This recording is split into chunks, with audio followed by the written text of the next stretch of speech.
Yo, it's your boy Ryan, Northwest Sports Fanatics, back at you with a new video. Today is Wednesday, August 21st, 2024, with your boy Ryan and the Northwest Sports Fanatics. Make sure you guys subscribe to the channel, smash that like button either now or on your way out. Donate to your boy if you can, Cash App $ ORIONNWSF, or the YouTube Super Chat right here. We got some MLB action tonight. The Seattle Mariners versus the Los Angeles Dodgers. First pitch is going to be here in roughly 10 minutes. So let's cue up the music, take a look at the thumb, and let's get into the starting lineups. Get it, baby.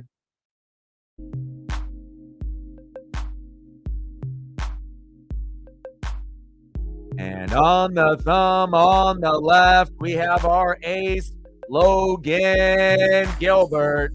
And on the right, it's showtime, Shohei Ohtani.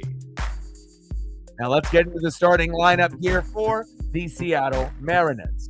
And we did see Victor Robles, run into the wall yesterday, and he typically is our leadoff hitter and the guy that kind of sets the tone for the Mariner lineup.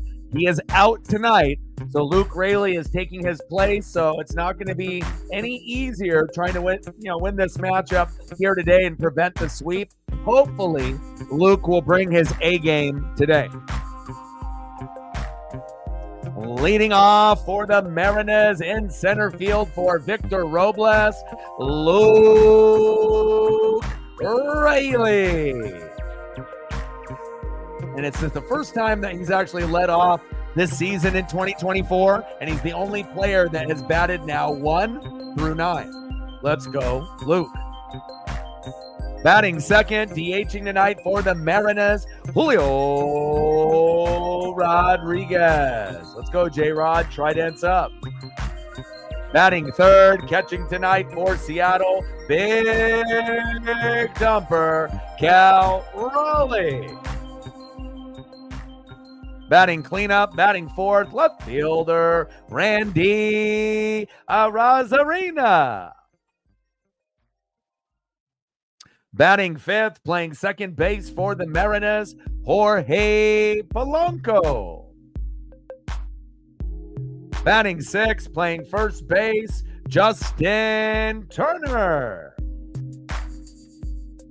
Batting seventh, playing right field, Dominic Canzone. Batting eighth, playing third base, Hollywood, Josh Rojas. And batting ninth, playing shortstop for the Mariners, Leo Rivas. And on the mound for the Mariners, with a 7-9 record, an ERA of 2.96, it is Walter. It is Logan Gilbert. And if he pitches a solid game, we're going to have a chance to prevent the sweep. Stetson's finest, we need you tonight. And again, I don't expect 8, 9, or 10 Ks. You struggle, obviously, against lefties. So they have 6 in the lineup today. So we'll see how it goes. But hopefully you can pitch at least until the 5th or 6th inning. 7th inning would be, ideal. But we'll take whatever we can get. 4 to 8 Ks, probably 4 to 7 is more realistic. And the magic number for the Mariners, as it is in every single game, 4 runs, 7 to 10 hits. When the Mariners with this pitching staff get 4 runs or more, they're like 51-10. It's crazy. You just got to be able to get the job done if you can get those numbers there. Again, it's not going to be that hard, but for the Mariners, it definitely is. Now let's get into the starting lineups here for the home Los Angeles Dodgers. Shohei Ohtani, 1 home run away, 2 stolen bags to be the fastest player to hit 40-40 ever. Will he do it tonight? We'll find out. Leading off for the Dodgers in the 1 hole, Shohei Ohtani. It's showtime, baby. Batting second, playing right field, Mookie Betts. Batting third, playing first base for the Dodgers, Freddie Freeman. Batting cleanup, batting fourth, left fielder, the former Blue Jay and Mariner, Teoscar Hernandez. Batting fifth, playing second base, Gavin Lux. Batting sixth, catching tonight for the Dodgers, Will Smith. Batting seventh, playing third base, Mad Max Muncy. Batting eighth, former Cardinal player at shortstop tonight, Tommy Edman. And batting ninth, the former Royal, Kevin Kiermaier. And on the mound for the Dodgers with a 9-5 record, an ERA of 3.06, it is Jack Flaherty. And his 3.06 ERA, as well as Logan Gilbert's 2.96, are both top 10 in Major League Baseball right now. And just like in every stream, we're going to be shooting for 20 likes within the first hour, 30 to 50 overall, and then we're going to be shooting on 100 and donos on every single stream. And like I mentioned multiple times on the stream, make sure you guys are taking care of your mental health. You know, addiction, depression, anxiety, these are things that I've battled with. I know some of y'all are dealing with it now or have in the past. So if you feel like you're slipping into the darkness a little bit, you know, make some minor adjustments to your daily routine like I did. If you're not exercising, exercise. If you're not eating healthy, cut back on the fast food and eat a little bit healthier. And make sure you're listening to at least 30 minutes of music every single day. Spending time with pets, friends, and family. You'd be really surprised if you do those basic things. You'll come out the other side a little bit better, a little bit quicker to win the day. All right, baby, here we go. Seattle Mariners, Los Angeles Dodgers. First pitch is going to be here after the commercial break here in about 2 to 3 minutes. Let's get it, baby. I'm ready. Matt in the building. What's good? Hey, let's get to 100 in donos. Let's do it. And if you do have a Twitter/X account and want to do your boy a solid and like and retweet the post, that'll get us more people here. But just as important, if not more important, smashing the like button within the first hour is great because that'll get us to our first initial goal to help us out with the algorithm and the metrics so that we can get recommended and get a few more people here later in the matchup. Let's go. Appreciate you. Daniel in the building. How are you? What's good? Candace in the building. What's good? Emmanuel in the building. Let's go Dodgers. GG. What's good, buddy? Captain Oreo. Let's go Mariners. We need this one. Anna from Mexico. What's good? We need this. And again, we know the Dodgers are one of the best teams in baseball. Hell, they might end up winning the World Series. My dad's been a Dodger fan since the 1950s, so I don't got any hate really towards this Dodger team. If anything, this is probably like my quote-unquote second team I root for just because of my dad. But again, we've lost the first 2 games. It's been rough. Late inning heroics, for the Dodgers. We've had pretty good lineups on paper, but we lost game 1, 3-0. Brian Wu was magnificent. But again, Gavin Lux, Max Muncy, they've homered in both games. That's crazy, okay? Then we ended up getting some runs and hits yesterday. But what happened? Our bullpen shit the bed late, and we ended up losing 6-3. So the Dodgers, are definitely the better team.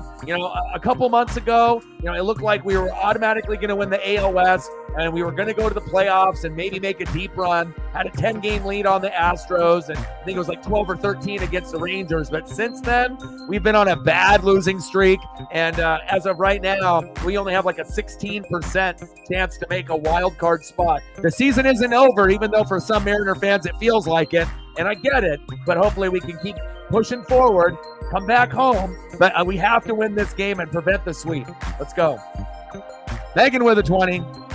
Okay, thank you so much. Let me know if you have to dip early. Let me know what photos you want, and I'll get you taken care of first, as usual. Stacks on stacks, racks on racks, a little cactus jack, bang, bang. We're at 20, 80 to go. And I took Paisley to the vet today.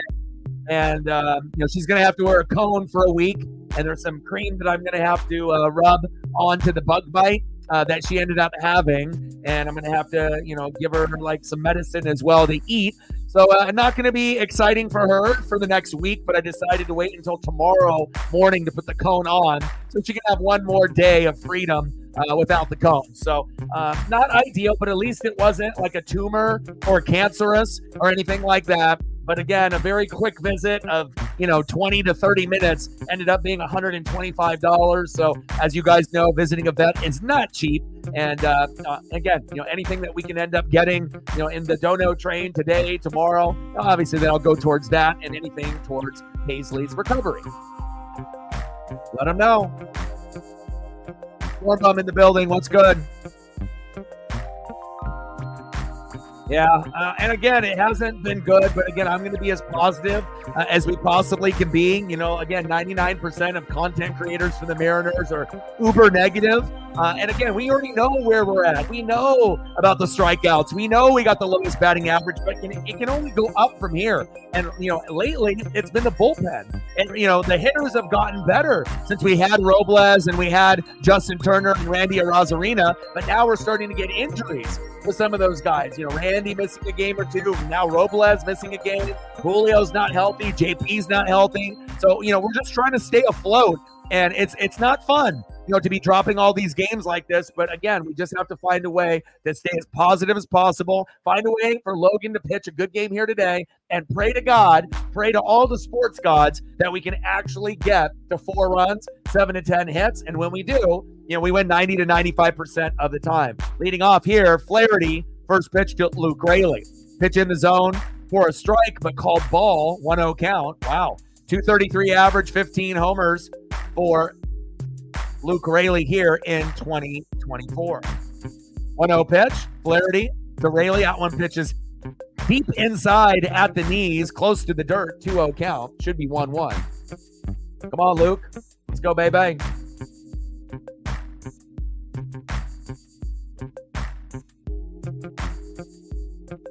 Pitches outside, 3-0 count. Here we go. We're winning tonight, Captain Oreo. We've already, should have been a little bit more competitive in the first 2 games, even though I know it's the Dodgers. I only had us winning 1 game in the series, but if we would have won with Brian Wu, I think we would have won 2 out of 3. But since we ended up losing that, then, what happened yesterday, we got something offensively, but the bullpen, not so good. And again, when you get guys like Gavin Lux and Max Muncy that end up being the heroes, I mean, what can you do, It wasn't Shohei Ohtani. It wasn't Mookie Betts. It wasn't Freddie Freeman. Hell, it wasn't even Teoscar on his bobblehead night. But again, you have to take everyone, at that same level of respect. This team is legit, and, they could end up going all the way. That is big fact. I'm sorry that you're not in a good place. Hopefully things will get a little bit better. Raley popped up, and that one goes foul. Funeral. Wow, lots of funerals. Prayers up for you and your mental health. And we talk about mental health and the importance of, kittens and pups and cats and dogs and how they can help us as well as music. But you have gone through too much in the last few months here. 3-2 pitch from Flaherty to Raley. Check swing. Did he go? And there he goes. Nice punch out by Flaherty. 1 away. And we're not haters here, so we'll make sure we give the proper love. I know my dad loves that. First K for Flaherty, 9-5 record, ERA of 3.06. So it's not going to be easy, but hopefully we can find a way. Dig deep. Next up for the Mariners, in the DH hole until that high ankle sprain is healthy, Julio Rodriguez. Let's go, J-Rod. First pitch to Julio. Jam the hitter inside, and if you watch any tape about Julio Rodriguez and how to get him out, that's exactly what you do. You pitch him inside every single time. Even if he pulls his hands and pulls his hips, he's not going to be able to pull that typically for a home run. It's usually going to be, you're going to jam the hitter. He's going to get a slow roller, in the first, second, third, or the shortstop, or it'll be like a little bloop, into the, right past maybe the shortstop, but enough time for maybe the center field to grab the baseball. And there we go. Another horrible swing for Julio there. Come on, baby. Pitch inside. And again, I just wish Julio would watch tape and realize these are what the pitchers are doing to you. So if you already know that they're pitching inside, then how about take a step back, from where your normal batting stance is, and then that way that you have better range at swinging at those pitches. Pitches low and at the dirt, 2 balls and 2 strikes. But again, a lot of these guys are repetition guys and they want to keep it kind of the same or whatever's working for them. But I know if he took a step back, to the left and opened up a little bit, yeah, he's going to be more prone to strikeouts, obviously wide of the plate on the corner. But most people are pitching him right down the middle or inside, not outside. Big swing and a miss. Down goes Julio. I got to send Julio a text message. Maybe he'll listen. Next up, big dumper, catcher Cal Raleigh. And if we were going to get a home run, this would be the game that we're going to get it out of Cal. I just don't know if it'll be enough for us to win, but I have a feeling that we're going to compete tonight. I think we can win tonight. We got to win tonight, and hopefully Cal will be a part of that equation. Top of the first, 0-0, Mariners and Dodgers. Big swing and a miss for big dumper Cal Raleigh. We need you, bud. You're the best player on our team in 2024. Hell, we might need you to hit 2 home runs, one from the left and one from the right. But we know he can do it. Pitch on the corner for a strike, behind in the count 0-2. Go, Cal. I love you, man. One of my favorite players on the team, if not my favorite player. I mean, everyone on the Mariner fan base loves Julio. I like Kirby. I like Gilbert. I like Woo. Check swing, but he did not go around. 1 ball and 2 strikes. And I like a lot of the positional players. I like JT. I like Turner. I like Arozarena. I like Robles. I like JP Crawford. I mean, there's a good chunk of guys that I really, really like. But, Cal, to me, he gives the most skill in many, many areas compared to any other player on this team. And that's why he's at the top of my list. I believed in him even in his rookie year. I mean, I don't buy rookie cards on eBay of someone not named Ken Griffey Jr. or Julio unless I believe in them, and especially being an autograph rookie. As soon as he hit that walk-off, I went on eBay and I bought it, and I was like, all right, I'm sold, and he's been great ever since. Pitches inside, 2 balls and 2 strikes. But it's not just defensively throwing guys out at second and being one of the top 3 defenders as a catcher. He can actually hit home runs. He's number 1, and he's on pace to be number 1 in 3 years straight ever since he came into the league in 2022, 2023, and now in his 3rd year. He's killing the game, man. But the best part about Cal is his maturity and his leadership. If we didn't have the maturity and the leadership at catcher, we would not have a top 3 pitching staff with guys like Logan Gilbert, George Kirby, Brian Wu, Luis Castillo, and Bryce Miller. He is a big reason why that these pitchers are as good as they are. That is 100% true. 3-2 pitch to big dumper. Chopper towards first base. Easy routine for the Dodgers. Throw to Freeman. And that is an easy 1-2-3 inning for the Dodgers. Go to the bottom of the first. Good start for LA. Come on, Mariners. Leading off for the Dodgers, Shohei Ohtani. Batting second, right fielder Mookie Betts. And batting third, first baseman Freddie Freeman. I'll get Megan some photos here, get it started. I'll sprinkle in just a little bit of everything for you.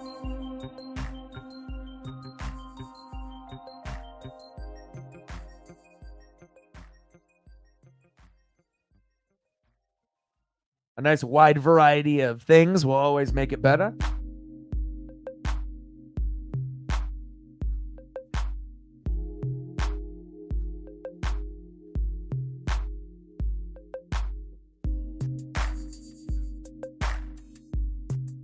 Appreciate you very much. And just let me know when you're going to be about to dip out. So that way, if there's anything I can get for you before you go, I'll do that for you. Anything I can do to make the day a little bit more tolerable with all the things that have been going on lately. Funerals and things of that nature are definitely not easy things to manage or deal with. 100%. Or being sick, or having a migraine, or having a mental health breakdown. I think we all have those from, time to time where things just, it's just not our day, and we just got to hope things get slightly better. But I appreciate you. Thank you for supporting me in Paisley, and it means a lot. Thank you so much. Hope you enjoyed the first wave of photos. We're at 20, 80 to go. And if you haven't smashed the like button just yet, please do. Let's try to get to double digits by 10 in the first 30, and then hopefully we can get to 20 within the first hour. And thank you for the like and the share on the post, Megan. I appreciate that as well.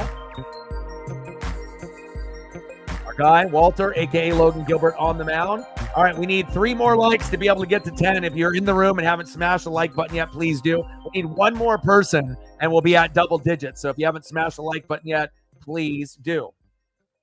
First pitch to Shohei Ohtani from Logan Gilbert. Chop foul. 0-1 count. Oh, okay, good.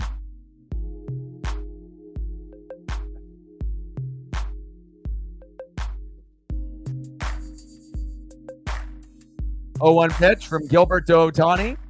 Big swing and a miss. Behind in the count 0-2. Let's go, Gilbert. We need you. We're on a big skid. And not only we need dominant Logan, we need Walter. Hell, we need Stetson's finest. Let's go, baby. 0-2 pitch from Gilbert to Ohtani. Pitch is low at the knees. 1 ball and 2 strikes to Shohei.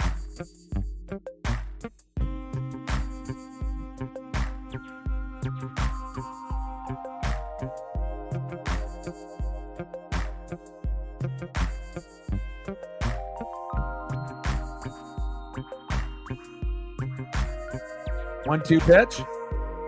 Got him, baby. We'll take that. There we go. Nice job. Anytime you can get a K on Shohei Ohtani, it's like, did that really happen? Let's go, baby. 6 more. Let's go, baby. Nice start. Stay confident, Logan. You were the all-star this year. Bring that electricity, baby. Next up for the Dodgers, Mookie Betts.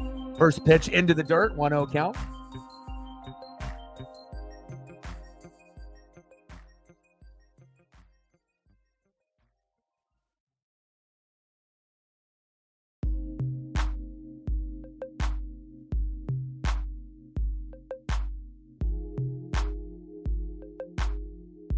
Pitch on the corner for a strike, 1 ball and 1 strike.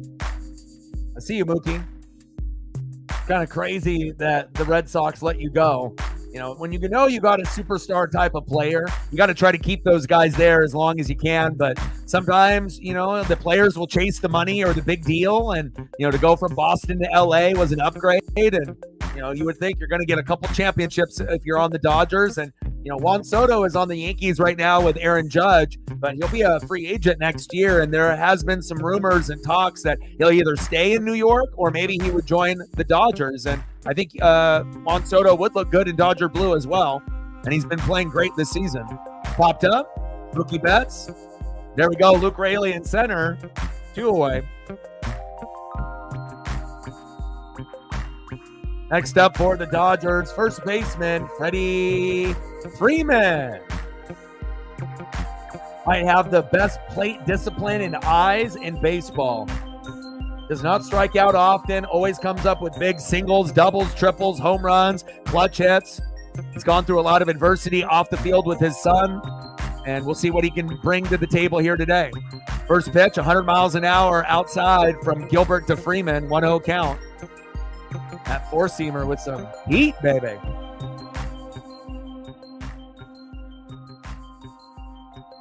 One 0 pitch. Pitch in the zone for a strike. 1 ball and 1 strike to Freddie.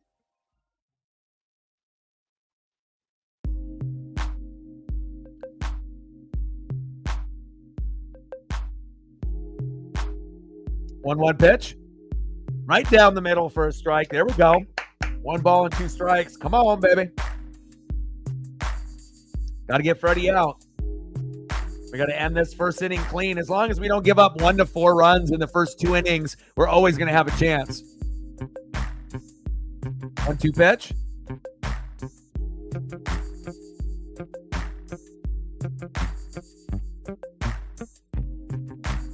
And when we score 4 runs or more, we're like 51-10.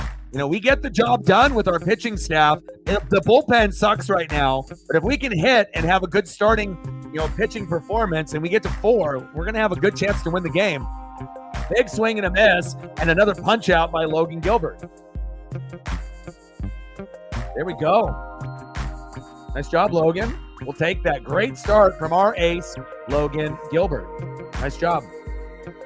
End of the first inning, 0-0 Mariners and Dodgers. Let's see who's up next here for Seattle.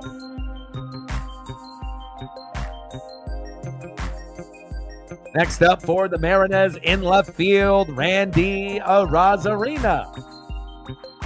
Batting second baseman in the 5-hole, Jorge Polanco. And batting third in the 6-hole, first baseman, Justin Turner.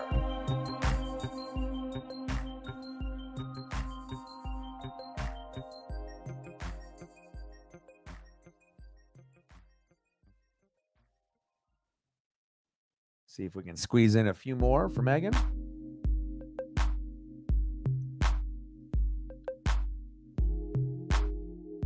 Like, sub, donate, comment, share, help your boy out. Hit that algorithm, baby.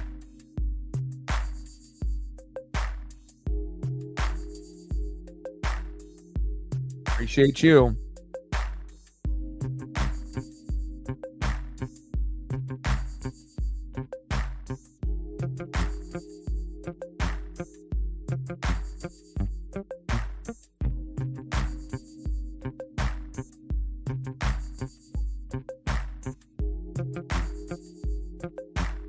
And a good start there for Jack Flaherty. 1 inning pitch, 0 hits, 0 earned runs, 0 walks, 2 Ks.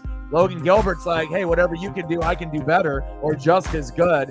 Logan Gilbert wheeling and dealing as well. 1 inning pitch, 0 hits, 0 earned runs, 0 walks, 2 Ks. So we have a pitcher's duel again, like we had earlier in this matchup, especially in that matchup with Brian Wu. So we'll see where it goes. Brian Wu and Gavin Stone. Top of the second, 0-0. Jack Flaherty. First pitch there to Randy Arozarena for a strike. Finding the count 0-1. Let's go, Randy. We need you, especially with no Victor Robles in the lineup. Hopefully he's okay from running into the wall. Pitches inside, 1 ball and 1 strike from Flaherty to Arozarena. Let's go, baby. Randy's 2 for 5 in his career with 1 home run against Flaherty. That one chopped foul. Current road trip, 1 for 24 with 12 strikeouts for Randy Arozarena has not been pretty. He was much better early on, but we need him to get back on track. Let's go, baby. You were like the biggest name in the trade deadline. We need you to act like it and play like it. 1-2 pitch. Pitch is outside. 2 balls and 2 strikes to Arozarena. Go, Randy. You can do it, baby. Let's go.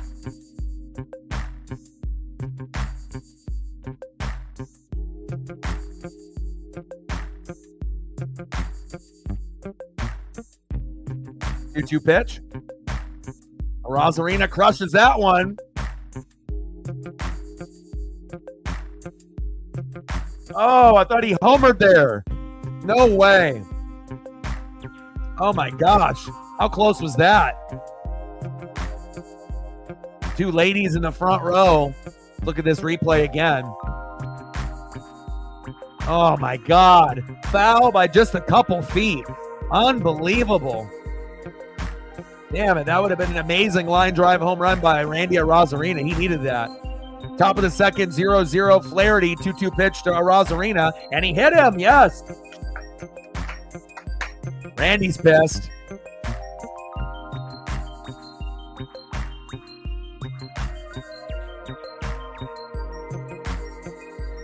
Randy wants to fight.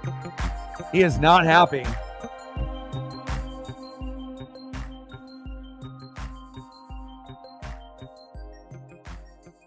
Thumbs up back and forth, but Randy not too happy about that. He hits a foul ball that was a foot off from being a home run that gets plunked there in the back and the hip. Not too happy. Next up, second baseman Jorge Polanco. Let's go, baby.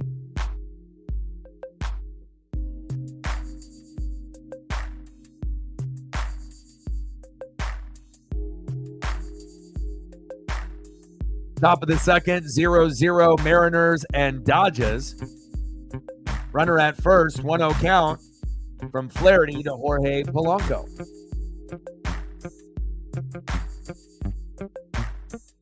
One-0 pitch. Pitch is outside. 2 balls and no strikes.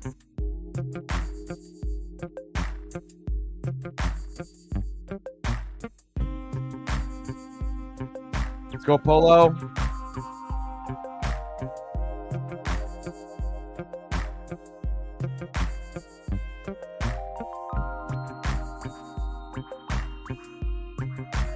Throw to first, safe on the 2-0 count.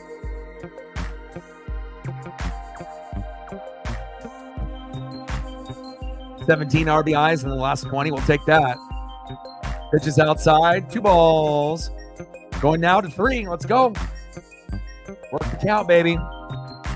311 average, 5 homers, 14 ribbies in the last 13 road games. And for a guy with a love-hate relationship with the Mariner fan base, got booed. Probably the only player that's been booed for the Mariners in the last 10, 15 years.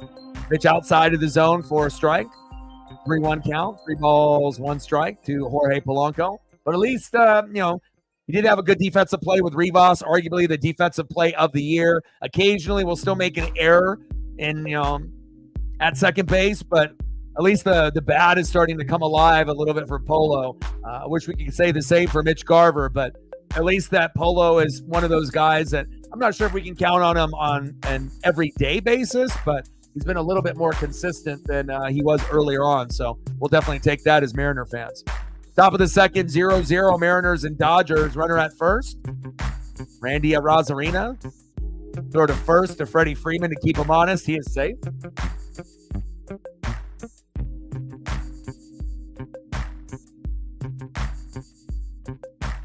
Yeah, we just went on that big losing streak. Again, when you lose the teams that you should be able to beat, or you only win 1 out of 4 or 1 out of 3, that shit starts to add up. Down goes Jorge Polanco. Ryan in the building. What's good? Next up, the former Dodger, first baseman, Justin Turner. Let's go, JT. It's a nice standing O and a nice clap from the crowd. And he's been definitely cheered, not booed, in all 3 games.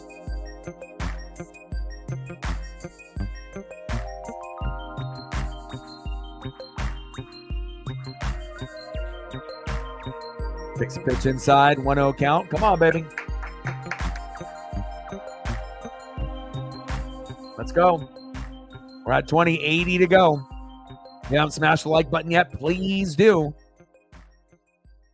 Randy sliding into second, safe, baby. Hell yeah, there we go. Nice job, Randy. Good awareness there. And hopefully we can get something out of our guy, Justin Turner. Let's go. Great jump for Randy.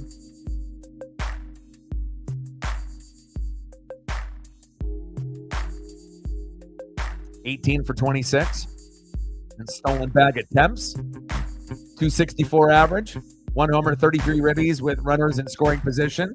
So it's not like something that you're going to be able to count on JT that often, but we'll take anything. 4 runs, 7 to 10 hits. That's the magic number here tonight. We got to prevent the sweep. Give us a little something to look forward to as we start a series with the Giants. Little blooper. There we go. Randy has to pump the brakes, though, at third base, and now we got runners on the corners. First and third with 1 out. Here we go. Here we go. I like it. Randy got hit in the back. JT with a little bloop single. Next up, right fielder, Dominic Canzone. And I feel Dominic Canzone and Cal Raleigh are kind of overdue for home runs. So don't be surprised if we end up getting a home run or 2 from one of these guys, as well as going into the Giants series. I think it's very possible, depending on playing time for Dom. We'll see. But they are due. We'll see what happens here.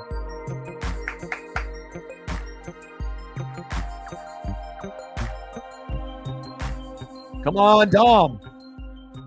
Canzone. All the way to the outfield. Runner tags up from third. Randy Arozarena, 1-0 Mariners. Here we go.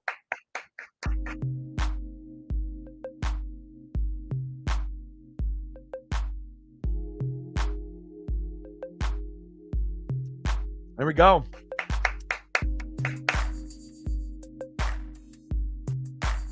Nice job, Dom. Normally, I don't want you to be, swinging at every first pitch strike, but we need to be more aggressive.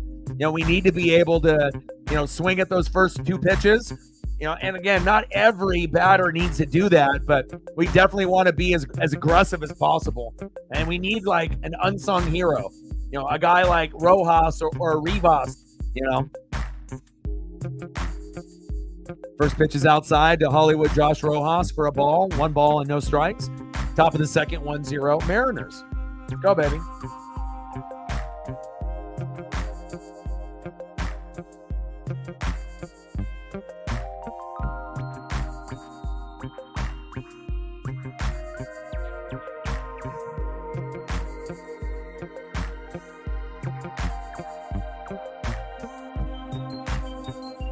One pitch from Flaherty to Rojas. Back, all the way to the wall. And caught by Kevin Kiermaier. The damage is done. And we'll take a 1-0 lead. The way that things have gone for us lately, it might have not been pretty, but Dominic Canzone hit a sacrifice fly to center. Arozarena scored. No Victor Robles in the lineup tonight. So, again, we need everything that we can get. Every single one of those 7 hits, every single one of those 1 to 4 runs. And again, if we get 1 to 3 runs, we got a terrible record. But once we get to 4 or more, we're like 51-10. So, with our pitching staff, we should be able to get it done. Now, we have blown games with our bullpen when we've had leads, but again, if we can get to that magic number, 4 runs, 7 to 10 hits, we're going to have a good chance to prevent the sweep. And that's exactly what we need to do as we have a day off tomorrow. Obviously, for the Mariners, we're going to end up doing an NFL game. It'll be the last preseason week, so you're typically going to get starters to play half of the game. I don't think you're going to see a lot of teams play a whole game, but you never know.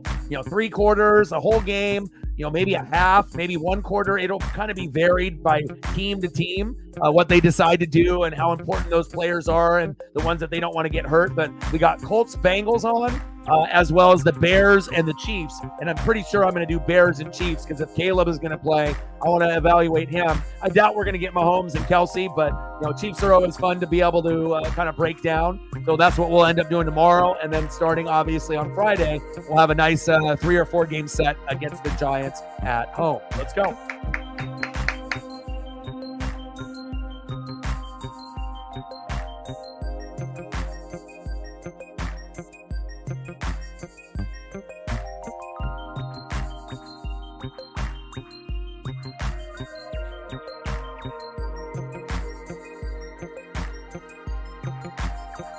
Yeah, I would have to be able to take a nice little time to be able to go through and be able to look at the graphic, but if I'm calling a game, I'm not going to be able to fully focus. The writing is so small, I'd have to zoom in on the picture. It would take way too long.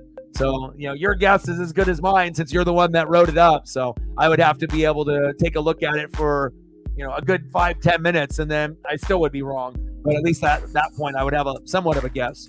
Bottom of the second, 1-0 Mariners. Teoscar Hernandez in the box here for the Dodgers. Go Mariners. Let's get this done.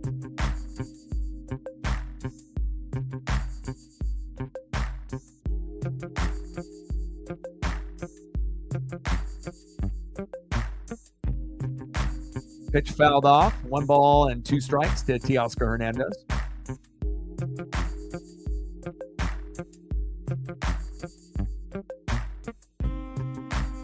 +20 home runs in the last 6 full seasons. Teoscar can do it on the Blue Jays, the Mariners, the Dodgers, or any team he chooses to play for. Pitch is outside by Gilbert to Teoscar. 2 balls and 2 strikes. Yeah, way too small for me to be able to look at in a post, bro. There's over 100 Division I teams, and you've been doing a lot of work on not necessarily all the big teams, so... And that one ends up going into the net foul. 2 balls and 2 strikes. But at least we got college football starting Saturday with Florida State playing at 9 a.m. Are you going to wake up at 6 a.m. to watch that? I'll probably watch the game. I'm not going to stream it. But if it's the only college football game in the top 25, I believe there's 3 other games, including Hawaii. I know they're on, this Saturday as well. But it might interest you since you live there. But as far as me, I'm not going to watch the Hawaii game, but I might wake up early to watch that Florida State game to break them down. See if they're actually a legit top 10 team. And it's only one game, and and obviously you're playing an opponent that you should beat. So, but it'll be interesting to see them in 2024. Bottom of the second, 1-0 Mariners. 2-2 pitch from Gilbert to Teoscar. Big swing and a miss. Got him. Let's go, baby.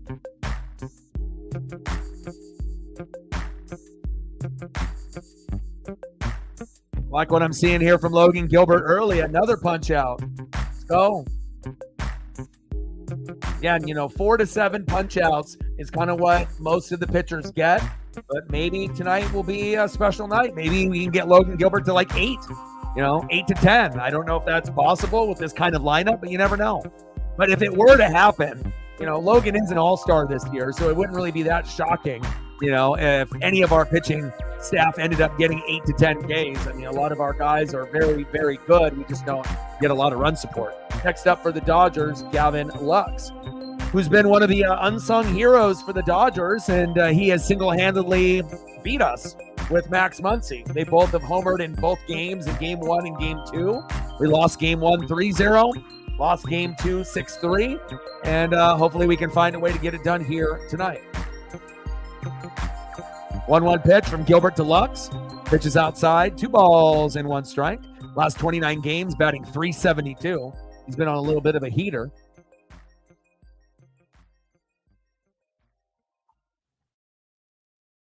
If you're imagining that they're going to be anything like they were, they're not.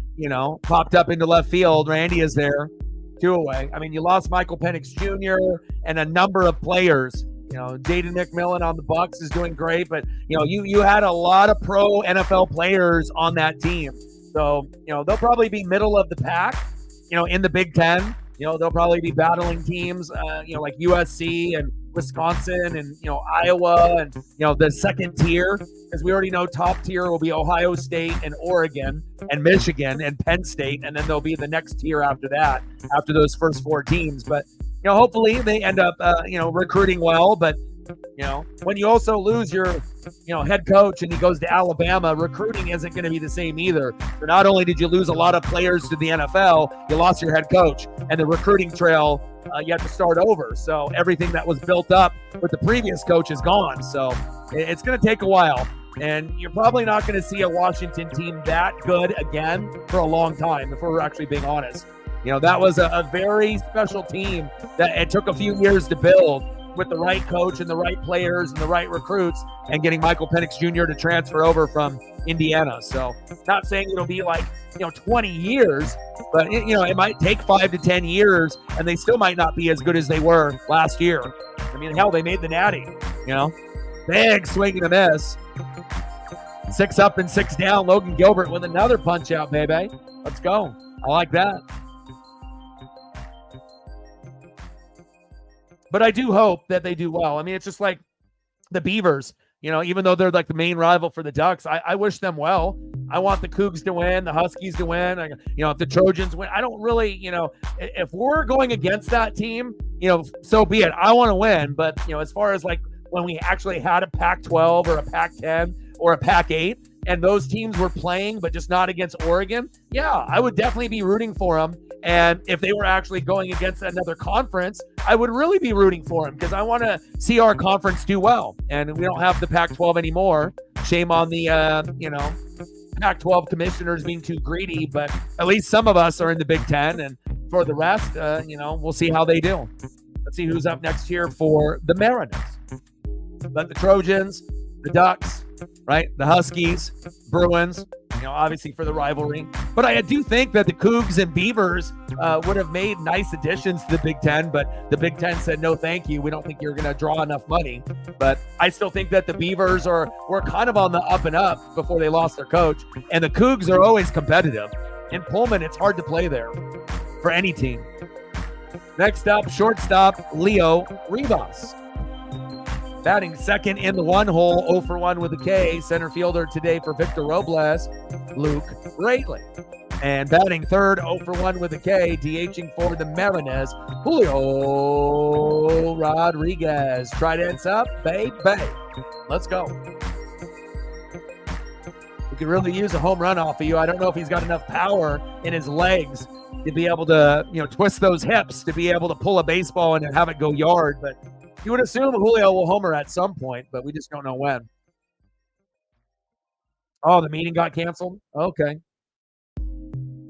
Yeah, I think, again, with USC, you already know, no Caleb, even though you guys do recruit pretty fucking well. But, again, it's not going to be on the same level as, like, Oregon or Ohio State or Bama or Michigan. But I think USC, out of all the teams that are, like, normally, traditionally very good, right, as a school, right? It's just a matter of time before they get those recruits back, and then they can slowly, get to the point where they're with Oregon battling Michigan and Ohio State. Because I would assume if there's going to be a team that will get there, Penn State might have that fourth spot now, but I definitely think USC in the near future can take that spot from Penn State and be the fourth best up there with Oregon, Ohio State, and obviously Michigan. But again, defense has been a problem.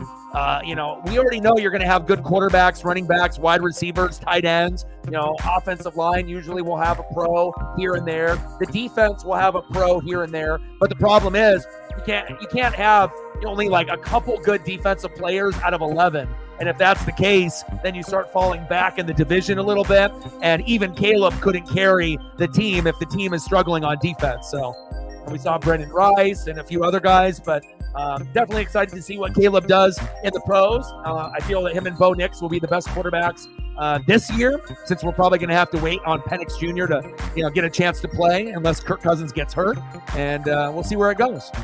But if it ends up being a disappointing year for Washington and USC, like let's say you go, 7-5, maybe that's kind of where you're going to be at until the recruiting gets better. And then 8-4, 9-3, 10-2, 11-1, and then hopefully one day, trying to go undefeated and trying to be a top dog. So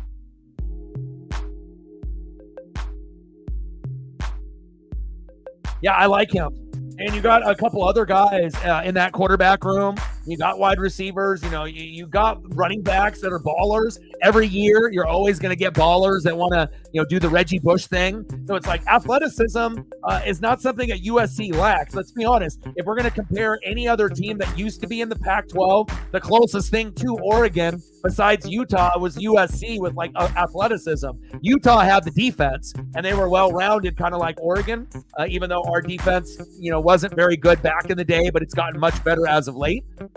But you just get that defense on point, and then USC will be right up there. Popped up. Muncie and Teoscar fumbled the bag, and Luke Rayleigh off an error. Let's go.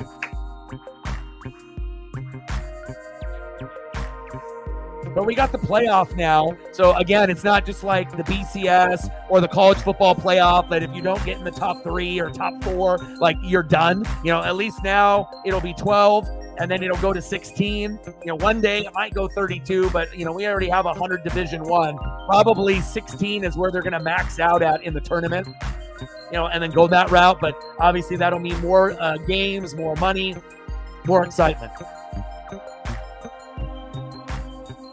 Top of the third, 1-0 Mariners with runners at first and second. No outs. In the box, our boy, Julio Rodriguez. Big error from Muncie and Teoscar. He said, I got it. He said, no, you got it. And then they just looked at each other as it fell. And hopefully we can capitalize here. Now, this would be great if Julio could go yard, but, I highly doubt it. You're not going to probably see him with enough power to go yard yet. Rips this one into left field, but it falls short, but close to the wall. But it feels like every game, Julio's getting a little bit closer, to being able to get that home run since he hasn't gotten one since he's come back from the injury with a high ankle sprain. That time right there, he almost got one, maybe 5 feet away. Next up, big dumper, catcher Cal Raleigh. He is due for a home run, either today or in that first game against the Giants. So we'll see where it goes.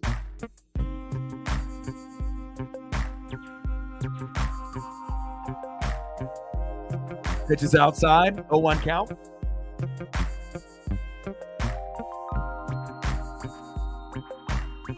We need runs, baby. Come on, baby. Cal Raleigh, 3-run homer. Come on, sports gods. You're the number 1 catcher in home runs, potentially 3 years in a row. And again, he might be the guy that hits the most home runs like every single year. And then eventually people are going to be like, damn, how did we not vote this guy as a backup in the All-Star game behind Adley Rutschman and Salvador Perez? So batting average is really the only thing that you could point at and say, you know what, this needs to be higher. But we all know that. Everyone in the Mariners struggles, with batting average. And, Cal normally is a 200 to 220 batting average. And normally if you make an all-star game, it's normally going to be like 270 to 310 or 270 to 300. They're closer to 300. But, home runs and RBIs, Cal's got it, man. Super clutch. Throw to first. In time. Grounded out to third base. Raley to second. Rivas to third with 2 away. He brings those runners over, but we got to get him in. Next up, left fielder Randy Arozarena. Doesn't have a whole lot of power. You're not going to see a lot of home runs or balls hit deep into left, right, or center. A lot of his stuff is like slow roll dribblers in the infield, do first, second, third, and the shortstop, but you never know. Maybe he'll be able to connect here tonight.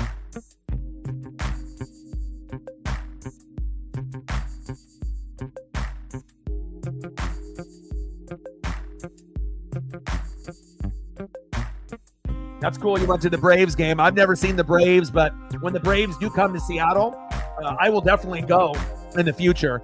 Like if I see them on the schedule and if it's at the right time of year, even if we get our ass kicked, I would love to be able to see them in person. Pitches outside, 1 ball and 1 strike to Randy Arozarena. Top of the third, 1-0 Mariners. And if you're just tuning in, Dominic Canzone, sacrifice fly to center. Arozarena scored in the top of the second to make it 1-0. And this is the best chance that we've had to that point to be able to possibly get it to 2-0, 3-0, or best case scenario, 4-0.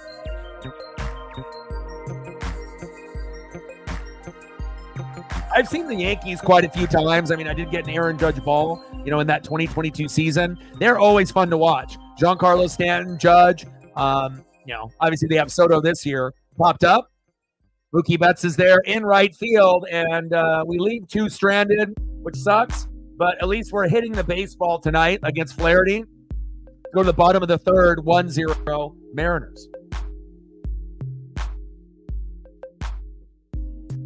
Let's see who's up next here for the Dodgers, and I'm going to go through another rotation of photos there for Megan. We're at 20:80 to go. Like, sub, donate, comment, share. If you haven't smashed the like button yet, please do. We want to try to get 20 within the first hour. I don't know what we're at yet because I haven't looked in a while, but hopefully we're getting close to that 20 number. Hopefully we're at least at 15 by now.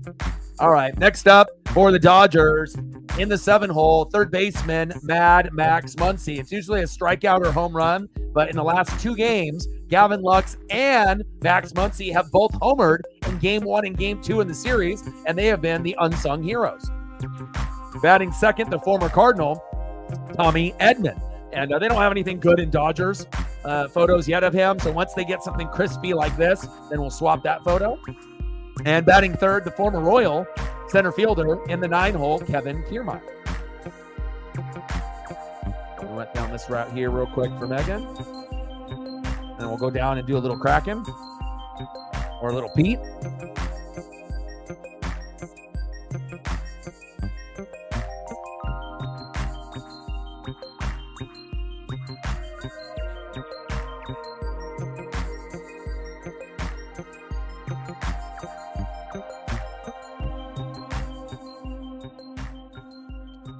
Pacific Northwest, we got a lot of excitement. I mean, the only really thing that we don't have any excitement for might be the Portland Trailblazers, with what they got going on. I mean, they do have some young talent like Shaden Sharp and whatnot, but again, with no Dame, they're not spending any money. And it's like the same type of thing that happens with the Mariners is happening, obviously, with the Blazers as well. And it doesn't help with, obviously, Paul Allen passing away and the new ownership group not really doing what they need to do to, make these teams win.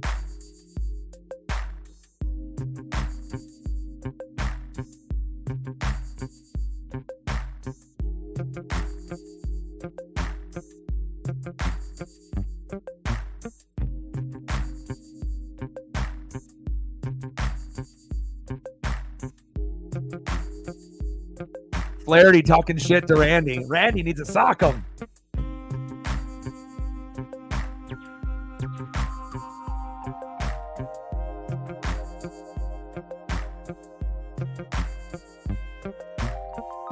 Britt in the building. What's good? I missed you. How are you? I did see that in the article. Instead of doing coaching, he'll be teaching a class at USC. Good for him. You know, give him a chance to stay engaged and make a difference in the youth. You know, they're at USC. They can learn a lot from a guy like Pete. And then when Pete is ready, you know, he might, you know, we'll see what he does. You know, we'll see what direction he goes. Coordinator or coach? You would assume coach, but you know, he might end up joining forces with a powerhouse particular team to take them over the top. You never know. Yes. Thank you for the Red Sox beating the Astros. We definitely appreciate that. Hugs for that. Bottom of the third, 1-0 Mariners. Muncy in the box. Logan Gilbert on the mound. Let's go, baby. 6 up and 6 down for Logan Gilbert. Muncy chops that one foul. Line in the count, 0-2.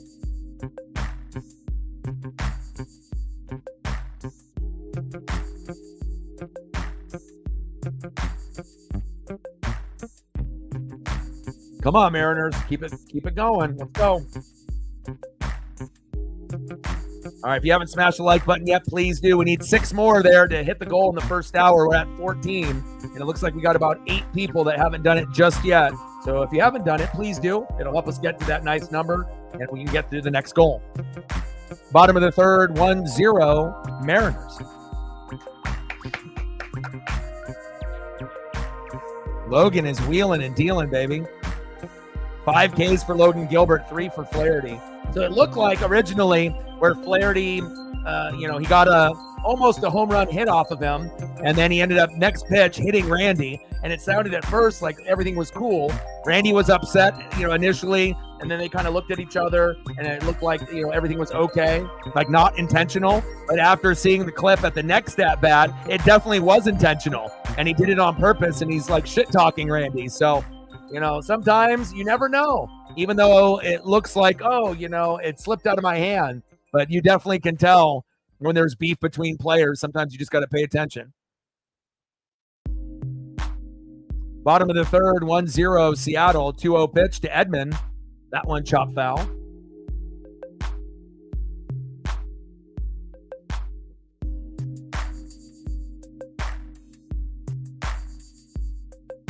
Played the last 5 seasons with the St. Louis Cardinals, Tommy Edman.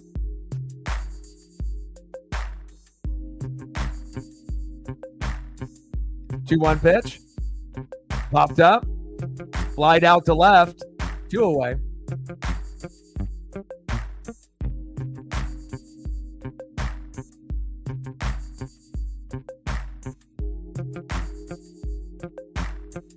Now they're booing Randy. That's hilarious.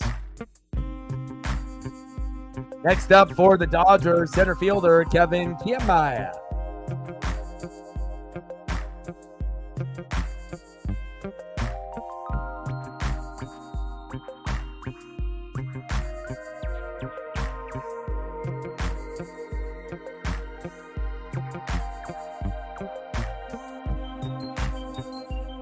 Wow. Fielding error by Rivas. Come on.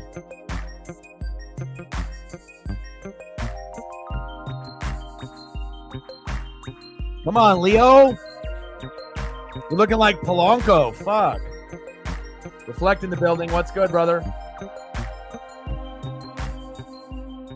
Man, we need JP back, and we need somebody that better than Polo defensively. Golly. Next up, Shohei Ohtani. Bottom of the third, 1-0 Mariners. At least that we're, hitting the baseball well. And, even though we might only have a 16% chance to make the playoffs, based on this bad losing streak that we've been on, things could turn around, even though it doesn't look like it's going to. Bullpen hopefully will get better, and when we come back, to T-Mobile, and if we can get, shit started off on a good note against the Giants, That's the first step. Then the Rays and then the Angels. So, baby steps. But also, if you can get teams like Britt's Red Sox and Judah's Red Sox to beat up on the Stros, and we can see them lose a few games, that definitely helps us out as well. So we don't have to win as many. I mean, we need to win games, but we win, they lose, we gain ground. But the problem is the Astros just don't lose a lot of games. So got to give everything that we got, and we'll see where we end up towards the end of the season. Bottom of the third, 1-0 Mariners. Runner at first, 2 outs. Logan Gilbert has been wheeling and dealing. No surprise there. 3-0 count to Shohei Ohtani. 3-0 pitch. Big swing and a miss. 3-1 count. 3 balls, 1 strike. Shohei Ohtani, a baseball god, 3 for 9 this series. Only 1 home run away and 2 stolen bases, and he'll be the fastest player to get 40-40 ever. 3-1 pitch from Gilbert to Ohtani. That one's into the dirt, and you know what? I don't mind that. I don't like walks at all, but sometimes, if it's Aaron Judge or Shohei Ohtani, sometimes a walk is better than a 2-run blast. Next up for the Dodgers with runners at first and second and 2 outs, right fielder Mookie Betts.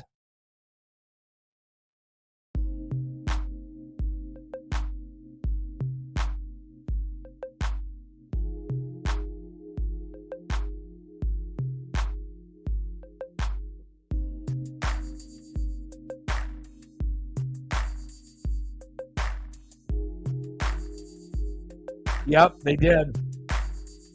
At first, it looked like maybe it wasn't, But again, I always try to be able to watch, very, very closely on what's going on. And then Jose chimed in. He's like, it was on 2 strikes. Why would he do it on purpose? But the previous pitch, I mean, he almost hit a home run. It just barely went foul. And then, they obviously Randy was pissed. They looked at each other. They tried to, give the thumbs up, but something felt a little off. Mookie, nice base knock all the way to left field. That's going to bring in 1, 2. Uh-oh. Wow. 2-1 Dodgers. Costly error. But, and then obviously you heard, the pitcher start to chirp at the next at bat. So you always got to be able to watch, throughout the game, not just at the first initial at bat, but watch the second and the third and see how they're interacting with each other. If it's friendly, but it looks like Flaherty was kind of on the offensive, chirping the whole time to Randy. Some of the fans are chirping at him as well or whatever. So it's not like Randy did anything wrong. So, it is what it is. But it wouldn't hurt my feelings if Randy wanted to charge the mound and sock Flaherty in the chin. But again, if that happened, then, obviously that would be a suspension, and it might light the fire that we need, to get us on a win streak. But we can't really afford to have Randy suspended, or fined, especially with Victor Robles out running into the wall, just kind of like Julio. And now we have no Victor Robles, but, it would be interesting. A little Jose Ramirez, Tim Anderson, part 2. Anderson down. But we'll see. But maybe Flaherty and Randy have some past history, with the Dodgers and Rays or previous teams when they played. Not all these MLB players like each other. There's a little bad blood, from time to time. End of the third inning. Damage was done. 2-1 Dodgers, and Leo Rivas' error killed us. Betts doubled to left. Ohtani scored. Kiermaier scored, the former Royal. And just like that, after a 1-0 lead, now it's 2-1 Los Angeles. But we're not giving up. We got to win this game. We got to prevent the sweep. Anything possible.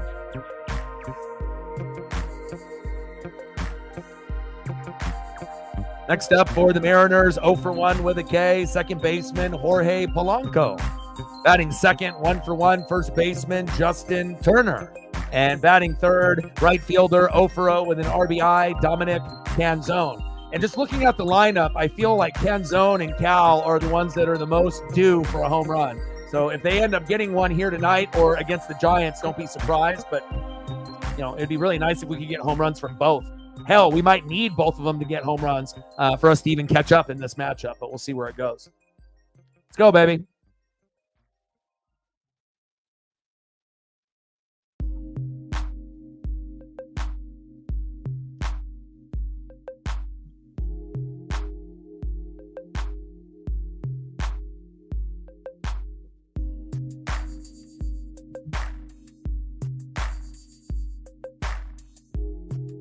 Right.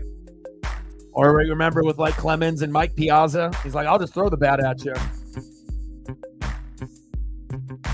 And Randy, is kind of easygoing. You're not really going to see him be like aggressively talking shit to someone else. Not every player is like that. You know what I mean? But there definitely is some, bad blood or history there. Something happened. Unless Flaherty is just on one, today, and he's just wanting to chirp at certain people and whatnot. And it's not like Randy hit a home run and then the next at bat you plunked him, because you were mad that you gave up the home run and you're mad at him and you're mad at yourself. It's like it went foul. Like, what was the whole purpose of that? Like, oh, you got too close of hitting a home run that didn't count, that went foul, and now I'm going to plunk you. Like, kind of weird, but...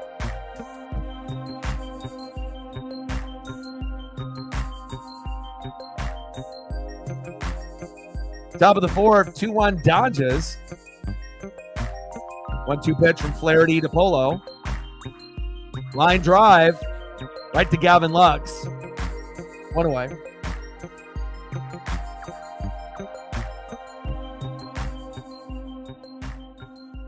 Next up for the Mariners, 1-for-1, first baseman Justin Turner. Come on, JT. Last game here in the set. One of the first times that you've been back to Dodger Stadium, since the moves. Let's try to be able to make the most of it here. Pitch is inside, 1-0 count. Yeah, I went to the vet today, and I figured, that even if it was like a 15 to 30 minute visit, that it was going to cost $150 is pretty much, what it ended up being. I think it ended up being like $125, something like that. But showed the wound, took her to get, obviously her nails trimmed and her body washed. I washed her and everything before we got there. And, they took a look at it. They ended up doing, some tests on it to make sure that it wasn't a tumor or a cancer or anything like that. And that came up negative, which is good. So she's going to have to wear a cone for a week, unfortunate. JT, pop that one up into left field. Teoscar is there, 2 away. But I didn't want to put it on her tonight. I want her to be able to relax for at least one more night. And she'll have to wear it for a week. And then there's a cream that I got to be able to put on the wound. And then there's like some Benadryl type of medicine that I have to feed her as well. So 2 times a day for, obviously the edible medicine as well as the cream. And after a week, hopefully it'll be all healed. She's going to call me, the vet. And, after a week, hopefully everything is good to go. Popped up. Dominic Canzone, sac fly. Kimaya is there. And that is an easy 1-2-3, top of the 4th inning for Flaherty. But I'm glad it wasn't like a tumor or cancer. I mean, I figured it was just kind of like a bug bite. I feel bad for her because I don't want her to have to wear the cone. She's only 3 years old, but when she had the surgery, obviously when you get them fixed, right? So that way that they don't go through their cycles, you have to wear a cone for a little bit for that to heal with the stitches, right? And then we had that dog tried to attack her that was like loose in a front yard. And, the leash on my end was extended. So I kind of had to jerk the leash. And this dog was coming towards her. And then she got part of her belly kind of skinned up in her arm. And then she had to wear that. And that was a few months ago, like, 3, 4, 5 months ago. And that was about a week or 2. So at least this will be the lowest, time frame that she's going to have to wear the cone. But I gave her a little pup ice cream, and, she seems like she's in good spirits. She's clean, got her nails trimmed, hair did, nails did. So she feels good. She feels pretty.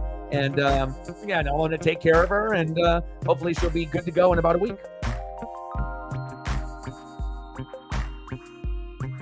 Yeah, it doesn't look like it was a tick or like Lyme disease or anything like that. I think that it was a spider bite, and it may have not even been from outside.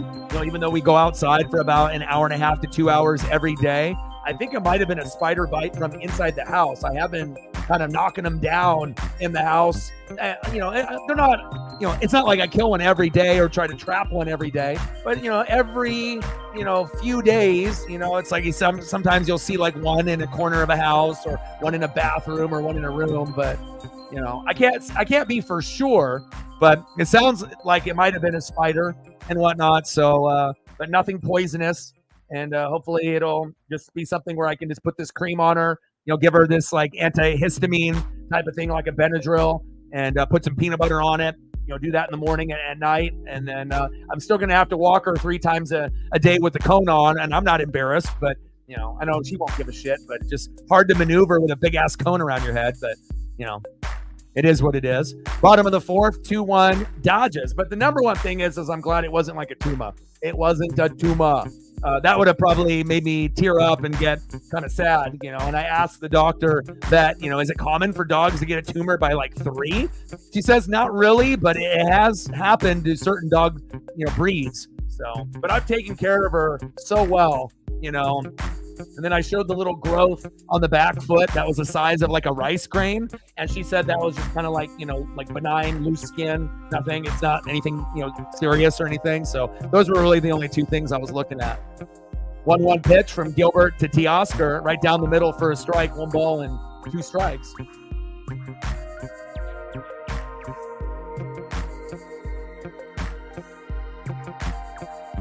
Yeah, I mean, based on when she looked at it, the consensus, I believe, was, more than likely spider bite, looking like that. But, it wasn't like, fleas or chiggers or, a bee sting or, horse fly.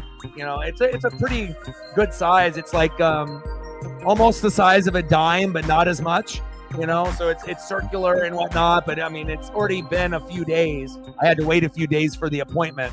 So it's definitely gone down, but you can still kind of see it. And obviously, I just don't want her to licking it or scratching at it to make it worse. Teoscar with a nice little base knock into left field to Randy Arozarena. A single by Teo.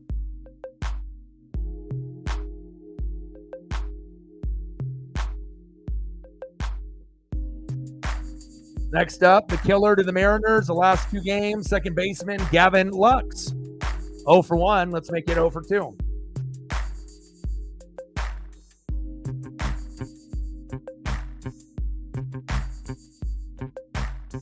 But sometimes just based off the bite, I have seen books, and I was doing some reading that there's similar insects and bugs that once they do what they do, that the wounds can look pretty similar. So it's not like every single one is going to have an individual characteristic. Some do, where you look at the bite and you're like, yep, that's a bee sting, or yep, that's fleas, or oh yeah, that's a tick, oh, that might be Lyme disease from the tick, but I like I said, it sounded like from the consensus when we were talking that more than likely, spider, but who knows? Could have been something else too. Pitch is outside. Teoscar slides into second safe with the stolen base. Appreciate you. But it's better to be safe than sorry, right? With, my pup is my love of my life. It's like my everything. So stacks on stacks, racks on racks, little cactus jack. Bang, bang. $20 holla. Appreciate you. That'll help go towards some of the vet bill.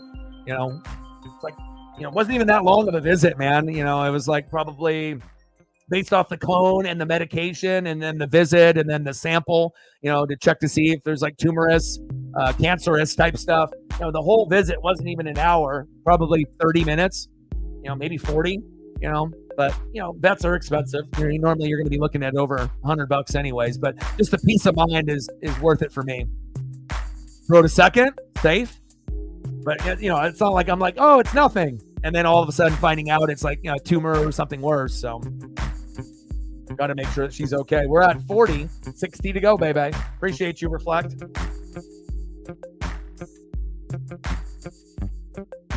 Let me know what you want to do for photos, and I gotcha.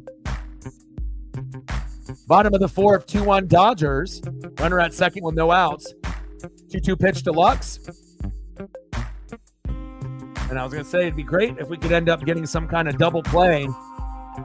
We're probably not going to be able to get that with the runner already on second. Now, if he was at first, then, might be able to get a slow roll dribbler to make that double play, but we got to be methodical here.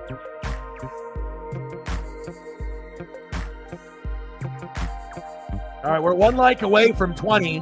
We have at least 12 people that haven't smashed it. If you are in the room and haven't smashed the like button yet, please do. That way we can end up hitting these goals and getting to 30. Down goes Gavin Lux. There we go. I like that.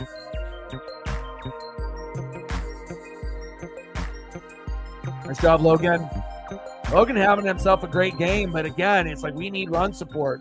When we score 4 runs and have, that's really the magic number, 4 runs, 7 to 10 hits. But they mentioned when we score 4 or more, we're 51-10. So, we win 90 to 95% of the time if we just get to fucking 4. We don't need, 5 or 8 or 10, like 4. But again, it's been such a hard battle just to get to that fucking number. And it's kind of crazy to think if we were able to get to 4, a little bit more often, we would easily have that same 10-game lead that we had earlier against the Astros. Maybe even a bigger lead. Maybe it's 12 or 13 games. We just haven't been able to help out the starting pitching staff. And then now the bullpen is ass. And they were actually doing a pretty good job at the beginning of the year, but now they're falling apart. And now we got a bottom 5 bullpen, which is not ideal at this time of year. 1-0 pitch to Will Smith. Big swing and a miss. 1 ball and 1 strike. We're going to win this game, though. I don't know how, but we're going to. We got to prevent the sweep. That's the bottom line. 290 average, 2 homers, and 44 ribbies with runners in scoring position for Will Smith. 1-1 pitch. Smith. Into center. Rayleigh is there. Nice catch.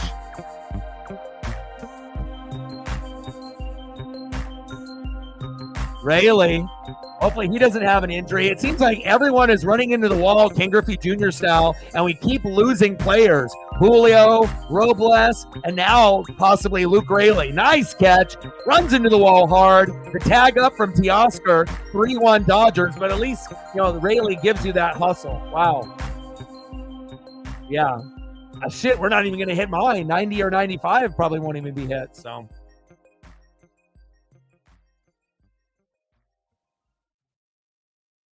Great play by Luke Rayleigh. Love his hustle. Only player on the Mariners that has batted 1 through 9 this season. Next up, Mad Max Muncy. He's not going to homer in 3 straight games, is he? Against the Mariners? I hope not. We're already down 2 runs now. Pitches outside. And you got to think, even if you're an elite starting pitcher, sometimes you're going to give up 1 to 3. That's kind of like the norm. Again, ERAs are not 0.50. ERAs are typically 2 to 3. The only problem is that when you can't score, then it's magnified even more. Oh my God, we're down 3-1. Right past Justin Turner's glove. Fuck. Muncy, stand-up double. Come on, Mariners. Things falling apart for Seattle. Nice job by Muncy there with the double. Next up, shortstop, the former Cardinal, Tommy Edman. Can we get out of this inning, please? And again, the bullpen is so bad. It's like, yeah, we're giving up these hits and these runs. But the problem is like we still feel confident in Logan or whoever our starter is. As soon as that starter goes out, the belief and the confidence just goes out the door. I mean, even Andres Munoz, that's our best guy. And, he took a chance, Service, by throwing him in the 7th. And seeing what they could get, but it seems like every move that's done is the wrong one.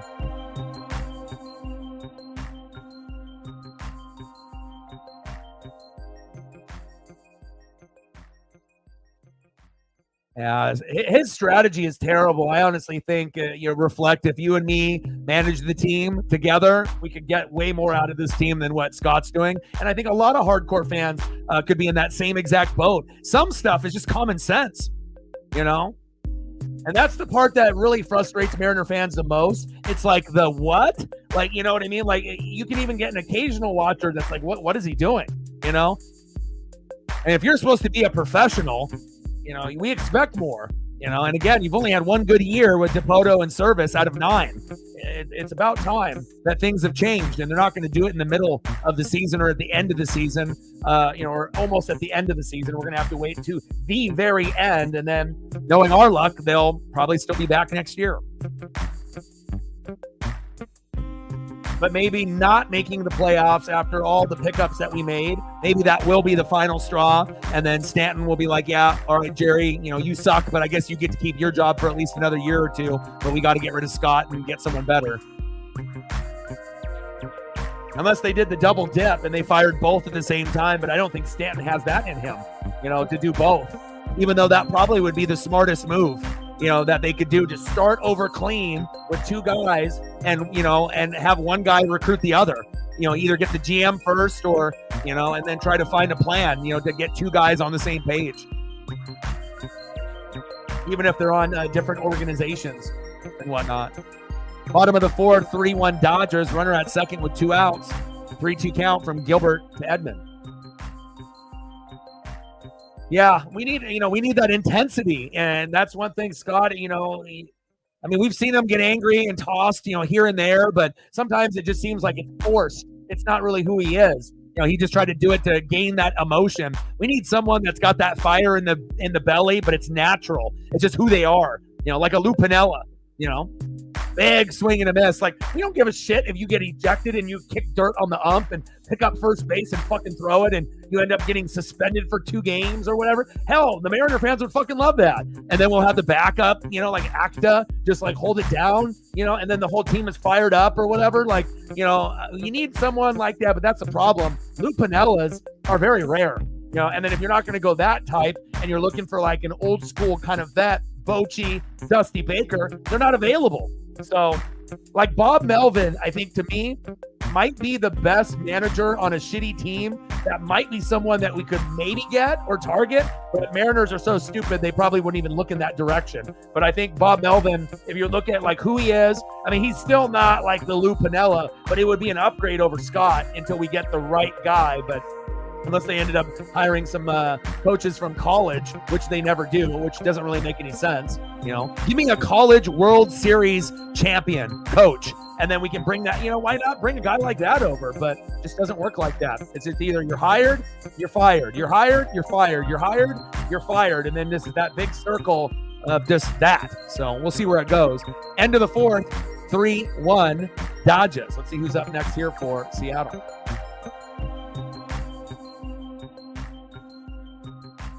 But the Kraken made the move. The Seahawks made the move, right? And the Mariners have to make the move. At some point, you got to start over. It's just not working. Next up, third baseman in the 8-hole, 0 for 1, Hollywood, Josh Rojas. Batting second, 1 for 1, shortstop Leo Rivas. I want Leo to drop the bunt at this at-bat. He better do it. Otherwise, Scott will be getting a phone call. And batting third, center fielder, showing you all that hustle and effort in the outfield, Luke Raley. Come on, baby.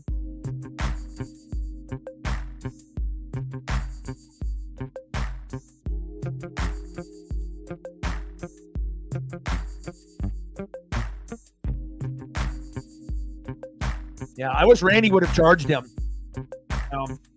Again, that kind of like when we ended up fighting the Angels, right? It's like, sometimes you need someone, to kind of spark it a little bit and whatnot. And the Mariners and Dodgers aren't really like rivals. So, for Flaherty to show this kind of animosity towards one of our players, I'm not sure if that's just who he is in his career, but normally the games are, everything's cool, everything's chill, but I would, but again, with Victor Robles going down with the injury and Julio injured, the last thing that we need is Randy to, get injured or suspended or fined or whatever. But I would have loved Randy to charge him out and fucking throw a couple punches. Maybe that's what this team needs. We went on a big win streak after that Angels fight, right? A couple years ago. Sometimes that's what you need to bring the team together with some emotion. Throw some fucking bows. 3-1 pitch. And if you really think about it, normally I wouldn't condone something like that, but sometimes when you suck and things are going terribly, sometimes that's the fire in the belly that'll get the team united again, a little fire in the belly, and then they can have a little swagger and aura,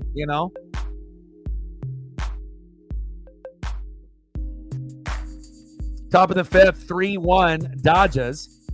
Flaherty, 71 pitches in. 3-2 count to Hollywood, Josh Rojas.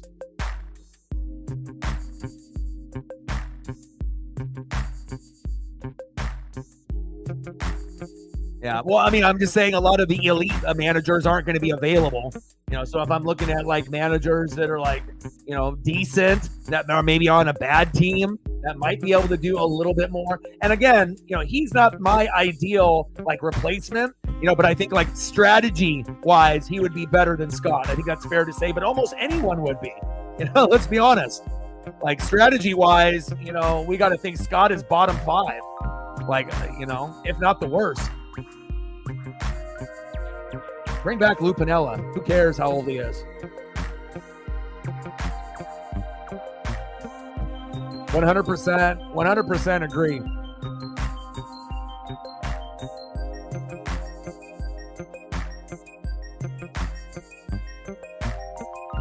Top of the 5th, 3-1 Dodgers. Rivas dropped the bunt, baby. You can end up getting a double out of a bunt if the throw is wild the first. 1-1 pitch, which is outside. 2 balls and 1 strike. Rivas last 5 games, 6 for 12 with an RBI and 2 runs.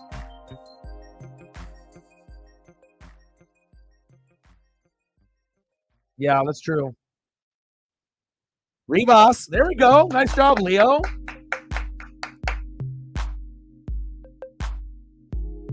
Nice job, Leo.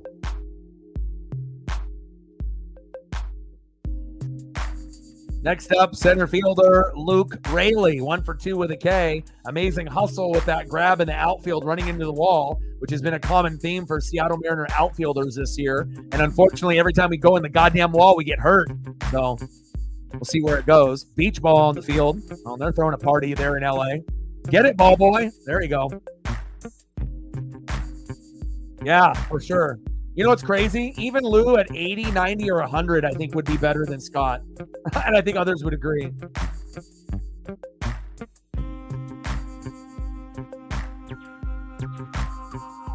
Pitch is low and outside to Luke Raley, 1-0 count. Yeah, and for all the people that were surprised that Denver announced Bo the starter, if you watched football long enough, people like me and Reflect and a few others, when they drafted him, he was already the starter.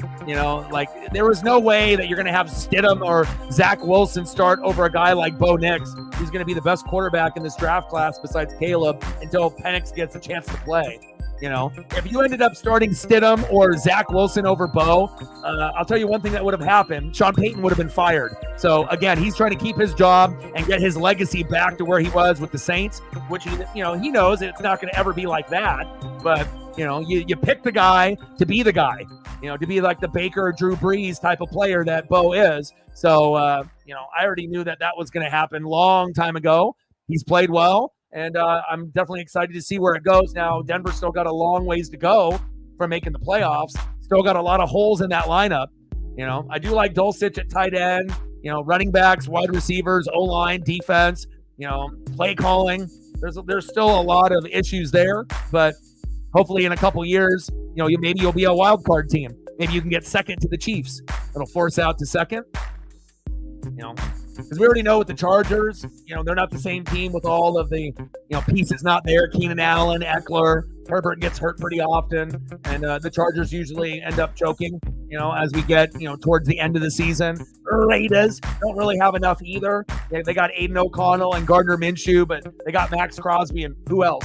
So they need some more. So it is possible that the Chiefs get first place, right, with 10 to 14 wins, and maybe Denver, if Bo can play well, maybe Bo can get to 9, 10 wins in his first 2 seasons. And if he can get to that number, 9-8, 10-7, something like that, that might be good enough for Denver to get one of the wild card spots. So, and hell, it might even happen this year, just depending on how all injuries stack up in the AFC. And, there's going to be some new teams that make the playoffs this year.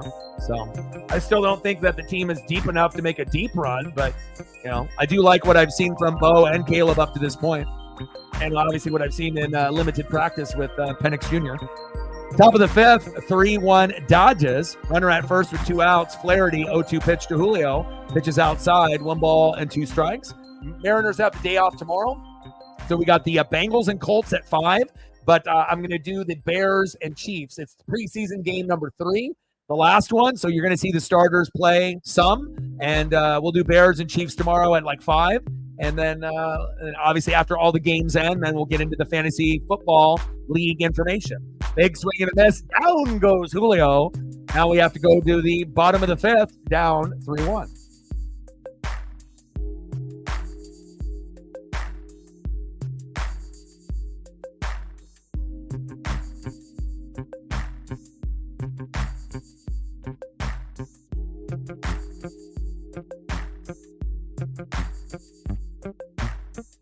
but one thing I was telling my best friend Justin, I was like, listen, even if it takes a couple years to make a wild card, behind the Chiefs, right?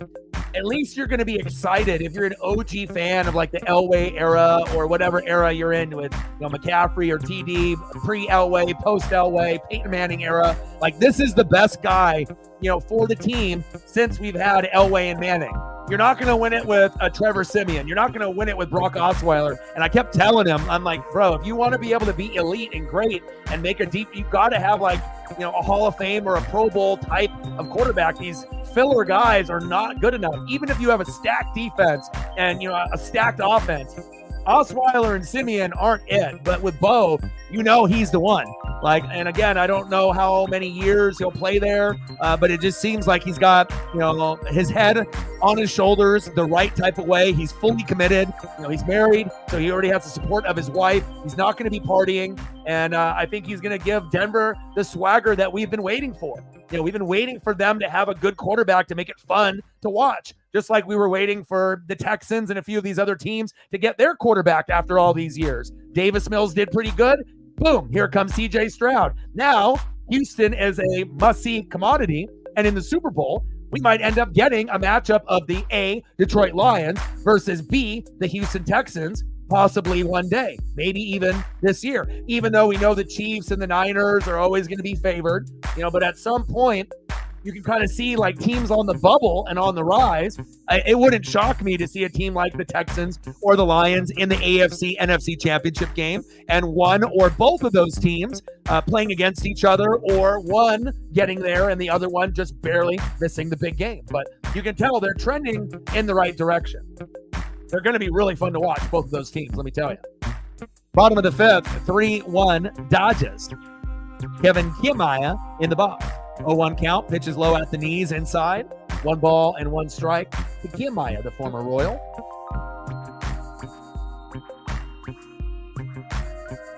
.201 average, 5 homers and 23 ribbies for Kevin this season. 1-1 pitch from Gilbert to Kiermaier. That one fouled off. 1 ball and 2 strikes.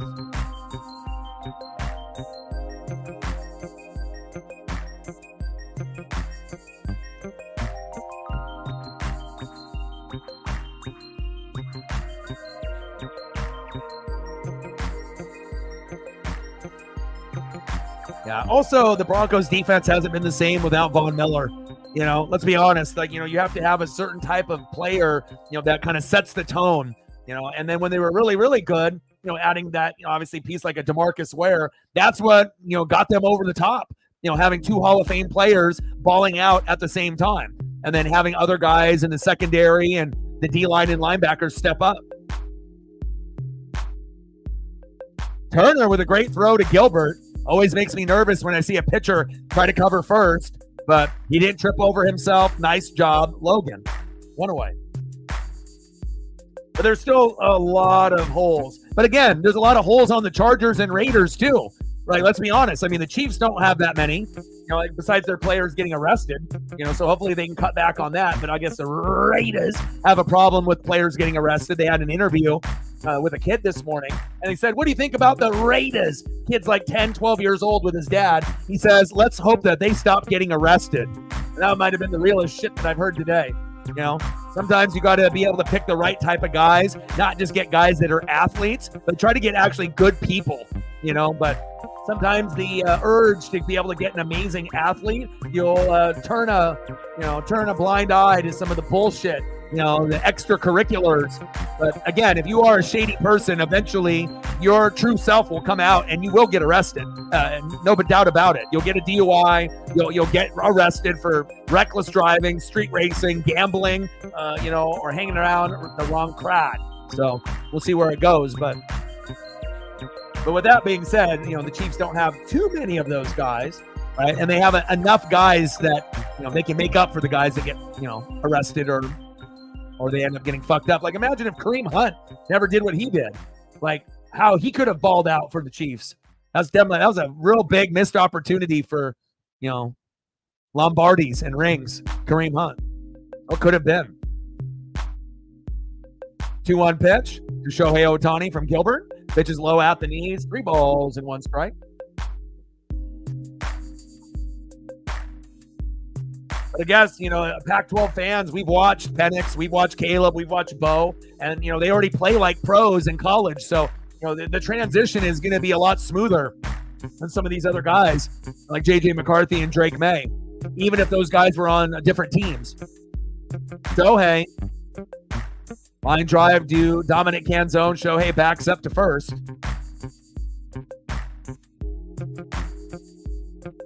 I see you, Shohei.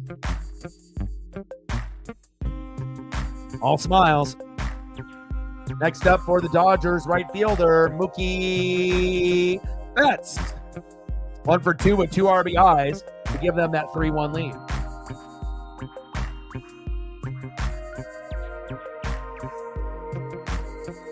Yeah, and I like, each one is a little bit different. Penix Jr., his story is great. Surrounding himself around positive people. I love lefties. Bo is married. Obviously went through the trials and tribulations of Auburn and then made a name for himself at Oregon. Had that good relationship with Dan Lanning and the rest of the coaching staff, and really showed how good he really was. No one should be surprised. If you ended up seeing AR and Bryce Young and CJ, a lot of the guys coming in, Bo Nix and Caleb, they should be playing like a CJ. I don't see them playing like a Bryce, so, you might get, Bryce type of stats out of Drake May and J.J. McCarthy once he comes back healthy, where it's sometimes good, sometimes bad. It depends on the team and the coach and the supporting cast. But I definitely see some big things coming from Caleb and Bo, and definitely Michael when he gets a chance with that Falcon team. That's going to be super exciting when he gets the chance. But I do like Cousins too, so it's not like I'm wishing Cousins an injury. When the time is right, Michael will ball, And again, he'll be on that Tua level right out of the gates, and hopefully he'll be able to get past the Tua level and get closer to maybe of Steve Young before his career is up. I would love that.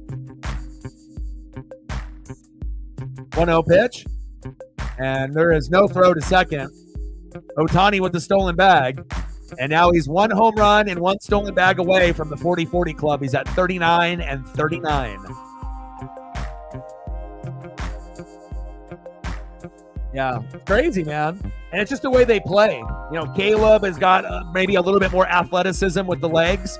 Bo plays that pro offense perfectly, right? And, and you're just looking at each guy and what they do. Everyone's a little bit different. You get the smooth lefty and Michael. You got Bo playing the pro style offense. He can do play action. He can run the RPO. He's very athletic. He keeps his eyes downfield. Never has to be the hero. Just wants to be a good teammate. And then you got Caleb giving you a little bit with the arm, with a little bit with the legs, kind of like an AR. And except I think he's got more accuracy than AR. And it'll be very interesting to see them extend plays and, obviously ball out. We need that next wave of quarterbacks to be good. We don't want to be in that Trevor Lawrence, Zach Wilson, Trey Lance, Mac Jones, Justin Fields kind of quarterback class, which is kind of a joke now as you think about it. Wild pitch, and Shohei gets to third.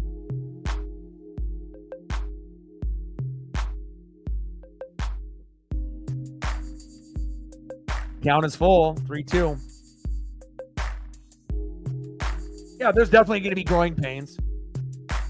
Once they keep building up on that offensive line, get some better defensive players to help him out with field position, he'll make mistakes, but I think that his athleticism, is going to be his saving grace, extending plays with his legs. And as long as he doesn't try to be a hero every fucking time, and he won't end up being like AR and get hurt. It'll just be, he'll learn after he gets that first big pop, and we'll see where it goes. But I'm excited about his development. Fair ball, throw to first. 2 away. Lauren in the building, what's good? Thank you for smashing the like button for me. Bottom of the 5th, 3-1 Dodgers. Next up is Freddie Freeman.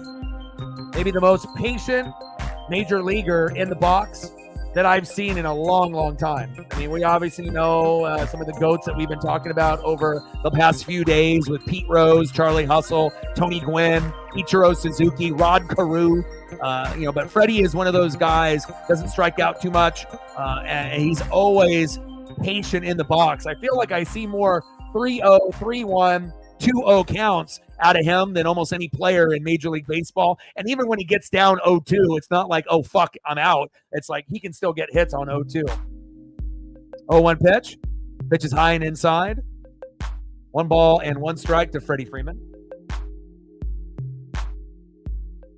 I don't know if Logan is he's one of our aces. You know, Wu, Gilbert, and Kirby are aces that play on an all-star level. And then Castillo and Miller bring up the rear. I think I like maybe Miller even more than Castillo. Freeman with another base knock as I'm praising him. And there's another run, 4-1. Sliding into second, safe. Freddie doing big things. I mean, that's what happens when you have 3 Hall of Famers in the top of the order and then another guy that's trying to be one in Teoscar Hernandez. 4-1 Dodgers. But Gilbert is one of them. Kirby, Wu, and then you got Miller and Castillo. But Castillo's numbers have drastically gone down since 2022. But still, a top 5 pitcher in our staff. But I probably would put Luis at 5 or 4. I like Wu, Gilbert, and Kirby a hell of a lot more than those other 2. But got a strong pitching staff. But again, if we could just get to 4 runs and 7 to 10 hits, it would be a lot better for us. But it's like pulling teeth.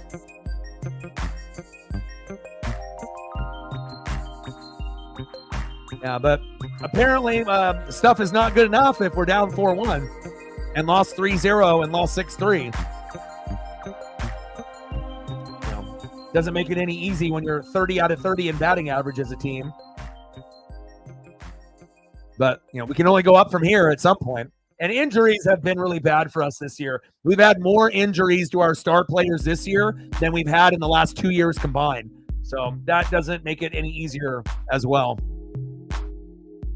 Like, we need everyone that we can get, and then as soon as we start getting a little bit of a groove, another guy gets fucking hurt.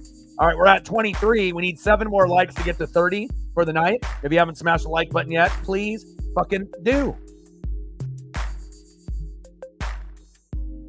1-2 pitch to Teoscar Hernandez.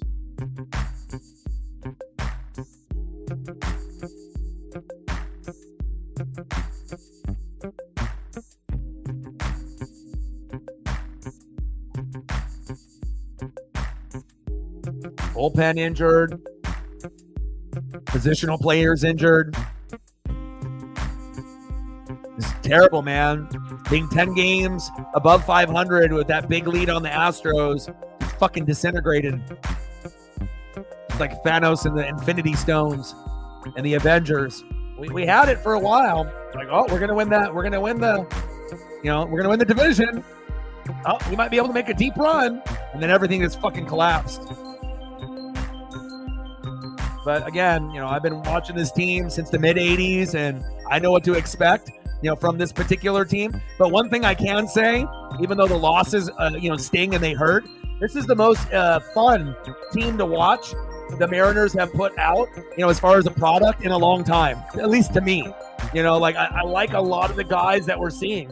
I don't like the bullpen guys sucking. I don't really like DePoto or Stanton or Service. But as far as the guys on the field, the pitchers, the catchers, the positional players, what we got in the farm, I really like this team. It's just, we got to be able to make those changes at the top and then, get better bullpen guys. Obviously, that has to be a priority here in the next couple years. Instead of getting guys like Garver and Polo, use that money to get starting pitchers and have them make the 6th inning pitcher and the 7th inning pitcher. Spend $10 million a year and grab a guy that's normally a starter, a 4 or a 5 on another team, and just convert him into the bullpen.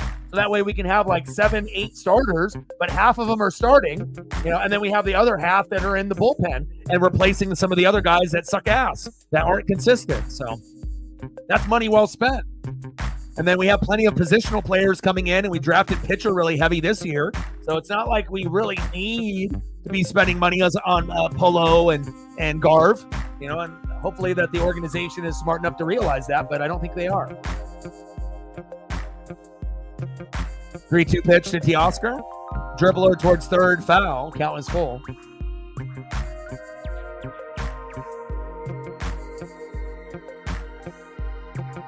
Yeah, but we're never going to be able to spend money like you, Lou. You know, you guys got Magic Johnson and a bunch of other millionaires, and it's my dream one day for them to be able to have the right ownership group to spend money, you know, like the Dodgers and Yankees, so that way we can be competitive. Teoscar can't field it cleanly. What's new? Here comes another run. Well, I can officially say that the game is over. We got swept. We're not coming back because we're at 5-1 right now, and I'm not trying to be negative. I'm just pointing out a fact. And every Mariner fan, I think, is going to agree with me. Once you get to this point, and it's hard enough to be able to get hits and runs, and then now the body language, you know, they've already given up. Like, you know, if you look in the shoulder shrugs and the frustration, and this road trip has been terrible for us, and we can't wait to be able to get back home, have a day off, play the Giants at T-Mobile, but there is no way in hell we're coming back. You know, sad to say, you know, and hopefully, you know, we can get to at least 3 before the game ends, so that way we have a little bit of fight in us, you know, as we have the day off and whatnot, and then we can recharge our batteries a little bit and then go against the Giants. But, you know, sometimes, you know, when you've been watching a team as much as I have, that, you know, now, is it possible to have a miracle comeback? Of course. But if I had to put it on a scale of 1 to 100, the chances of us tying or coming back, it would be like 1%. It's just not happening. You know, we just, you know, you either feel it or you don't. And every once in a while, the sports gods will surprise you, you know, where they'll give you a little magic that you weren't even expecting, right? But, I mean, the bleeding is just not stopping here. Now Gavin Lux with a hit. And again, normally we would pull a guy like Logan at the 3-1 point or the 4-1 point, but our bullpen is so banged up and crappy that we have to stick with him. So by the time Logan goes out, right, and if we have someone new in the 6th, we might be down 7-8-1, you know. But I still love this team, and I will never give up on this team. I will never stop watching. I will never bash them. We will point out the obvious, you know, where the pieces are bad. Owner, GM, manager. But again, farm system, exciting, right? Durangelo, rookie this year from Mississippi State, can pitch from the left side and the right side. Exciting. Harry Ford, Lazaro Montes, Cole Young, Colt Emerson, exciting. Ryan Bliss, Tyler Locklear, exciting. The guys that we have, exciting. It's an exciting team. Bullpen just needs to be better, right? And we got to stop getting hurt. 1-0 pitch from Gilbert to Will Smith. 1-1 count. Yeah, 96 pitches, and we're in the 5th inning, you know.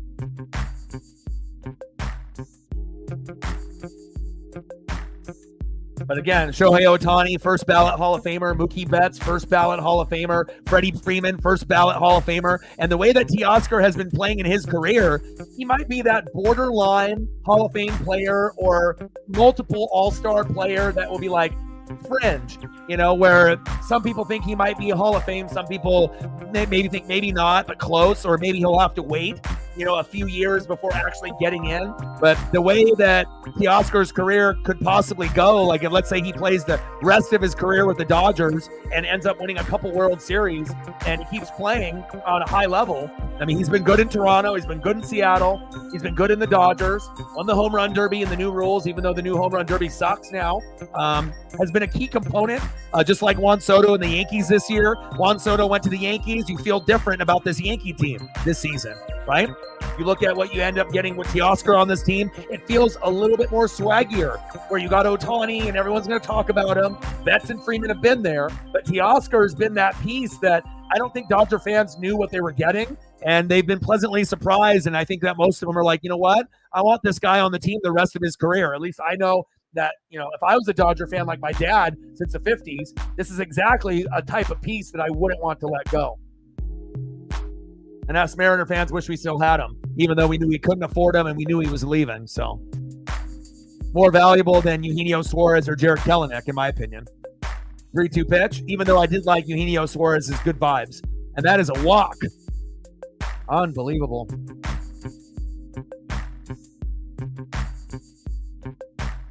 Oh, I'm sorry to hear that. Looks like we're making a pitching change. Gilbert's at 100 pitches. 23 in the 4th, 35 in the 5th. Ay, ay, ay. And knowing the Mariners' luck, right, we'll put in anybody. Voth, Thornton, Sauce. First pitch, grand salami, and then we'll be down 9-1. It's just, that's what happens to us, man. It's just not easy. And again, that's why I'm saying it's, to be a Pacific Northwest fan, you have to be more mentally tough than almost anywhere else in the country. The Midwest will struggle. The East Coast and the South will struggle. But again, when our teams are good, we're championship good. But sometimes it takes 4 to 5 years to build that championship contender, But we are faithful, and I am not going to give up.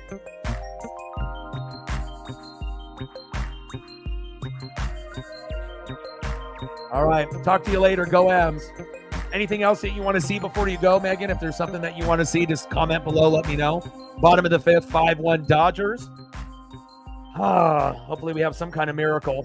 But, things have been very, very tough. Injuries and the bullpen have caught up to us. And, we're still above 500. But we're getting to a point now where we're about to match our wins with our losses when we had a, 10-game advantage being above 500. Now, we don't want to get below 500. But again, if we play bad against the Giants and the Rays and the Angels and only win 1 game out of 3 or 1 game out of 4, we are going to be below 500 very, very soon, like within a couple days. So hopefully we can get back on track with the Giants. They're not as tough as the Dodgers, but they'll still be dangerous. The Rays, about a 500 team that plays better than their record shows. And the Angels aren't really that great of a team, but they're our rival, and they'll punch us in the mouth whenever they can, even with no Mike Trout. So we'll see where it goes. Trent Thornton into the game. Next up is Max Muncy. First pitch to Muncy. Line drive, and of course he gets a hit. Nice job, Thornton, you bum. 6-1, 7-1, 8-1, just like I said. First pitch, doesn't matter who you bring in, and there it is. Max Muncy with a bases-clearing double, and our bullpen stinks. You might as well just have Logan Gilbert stay out there. You stink, Thornton. Golly.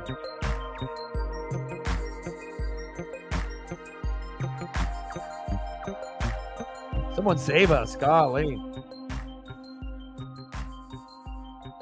But you got to give credit where credit's due. I mean, this is what a championship caliber team looks like. We're at 25, 5 more likes to get to 30. If you haven't smashed the like button yet, please do. Help your boy out. And we're at 40, 60 to go on the dono goal. Bottom of the 5th, 8-1 Dodgers. When you thought it couldn't get any worse for the Mariners, then here you are. 1-0 pitch. Pitch on the corner for a strike. 1 ball and 1 strike to Tommy Edman.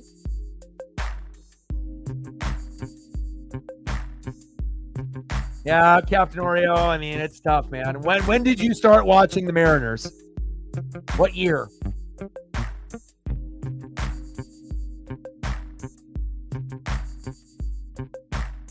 Exactly. And like I said, I've been a fan since the mid-'80s, and I've only had maybe 4 good years, out of 39 of being a fan. And, I know, though, the future is bright.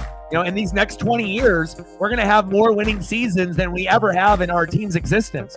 We'll probably have like 12 years in the playoffs and maybe 8 where we miss it barely. So, again, we're going to have some amazing moments and a lot of, tears of joy and jumping for joy. But, again, you got to crawl before you walk. And, we're not a very smart organization. We don't have a good owner, a good GM, or a good manager, and that's really hurting this team. And, again, some fans will give up, but I will always be diehard, no matter what. When you end up meeting Ken Griffey Jr., it kind of instills this loyalty and love for this team. And my love for Edgar, my love for Randy Johnson, the big unit, Ichiro, and many, many others on this team, including Cal, Julio, Kirby, Gilbert, and many, many others. So wild pitch. Runner advances to third. Muncy. Man, Thornton, you stink. But I agree, like I said, there's going to be a lot of bandwagon fans. There's going to be a lot of fair weather, but again, anybody can wear the jersey when the team is winning, but when the team is losing or, they have a bad loss and you can still rock the gear that day, the next day, I think that really, shows the true fandom, even if it is a painful, time to wear the jersey, with the loss, it stings, Finally, we get out of the inning, but the damage is done by the elite Los Angeles Dodgers. And, my dad's been a fan since the 50s. So, again, if there's a second team, I don't claim the Dodgers as my team, and I never will. But one thing for sure, my dad being a fan since the 50s, this will always be my quote-unquote second team. Like, I'm never going to be rocking Dodger gear unless it's, like, from my dad personally. Like on the stream itself. I'm never going to be, like, a poser as a poser Dodger fan. But, again, if there's a team that I root for other than Seattle, it definitely is the Dodgers for my dad, 100%. 2011, Felix Hernandez. You've been watching for about 13 years. For like me and Reflect and a few others, it's been since like the 80s, if you can imagine. So, again, it's rough. But, again, you've only been watching for 13 years. You've only seen misery, for 10, 11, 12 years, and you've had a year of joy in 2022. Imagine being a fan since like 85, and only seeing a few good years. So the future is bright. You got to be patient, again, we still got to make the changes up top. And once we do that, obviously we probably aren't going to get Stanton to ever sell the team, which stinks. But if we get rid of Dipoto and Service, that could be the saving grace where things can get better for this team at some point. So end of the fifth inning, 8-1 Los Angeles. And for me, I'm one of those guys that even if I wasn't doing the stream, I still watch games in completion, which a lot of fans can't. They get so pissed that they just turn it off. And I get it, but there's different levels to this fandom, and sometimes it stinks when the game is already over halfway through, like tonight. But I have to look at the bright spots with every single situation. Next up, 0 for 2. Big dumper, Cal Raleigh.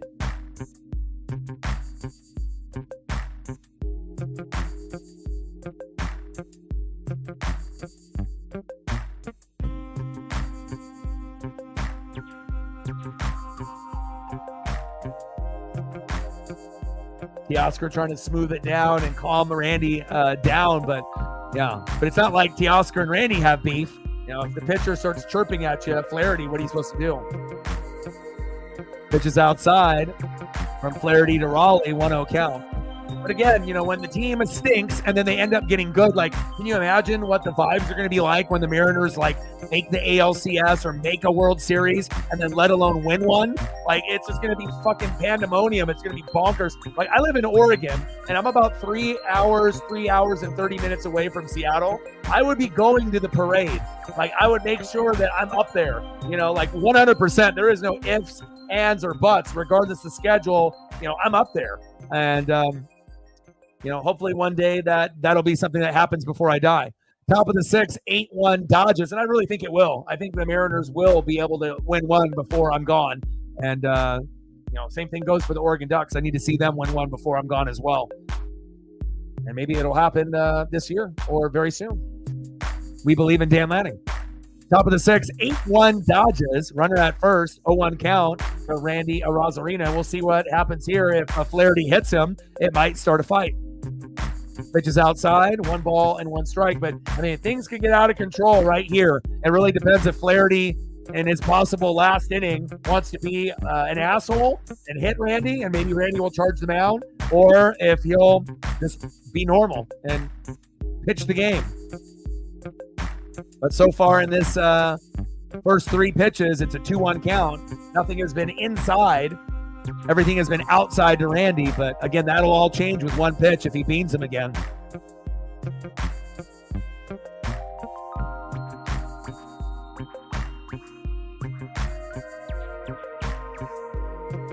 Yeah. Plus, like I said, in 39 years of watching this team, I think there's really only been 4, oh my God years. 95, 97, 01, and 2022. And I still rock the gear, the chain, the do-rags, the jerseys, the hats. When you love something, that's what it is. First pitch inside to Randy Arozarena, and that is a walk.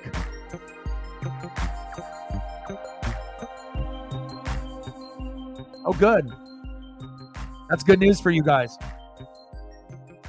And obviously the bugaboo for the Dodgers has been their starting pitchers. sometimes with some of their relief guys in the bullpen as well. But a lot of the starters in the last 3 years have gotten hurt, and not only gotten hurt, but like season-ending hurt, and that's tough. And most teams would fold, but the Dodgers have so much talent that they're able to still stay afloat, even if they have 2 or 3 of their starting pitchers out of their rotation out for the year. You guys got a lot of talent out there, and sometimes the injuries are, a couple months, not season-ending. But it's been rough for you guys in the last couple years. But that's a good sign for Yamamoto to get back out there on the mound and do the damage, represent Japan properly. Top of the 6th, 8-1 Dodgers. Runners at first and second with no outs. Flaherty with an 0-2 count to Jorge Polanco. Big swing and a miss. Flaherty gets him. Bye-bye. 1 away.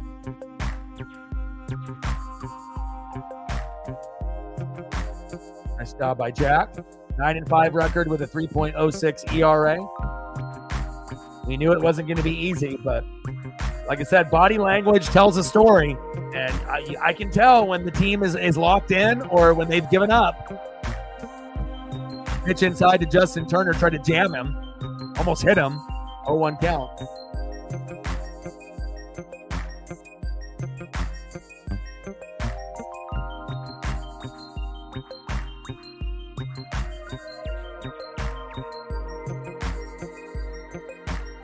Munoz is better than Sewald.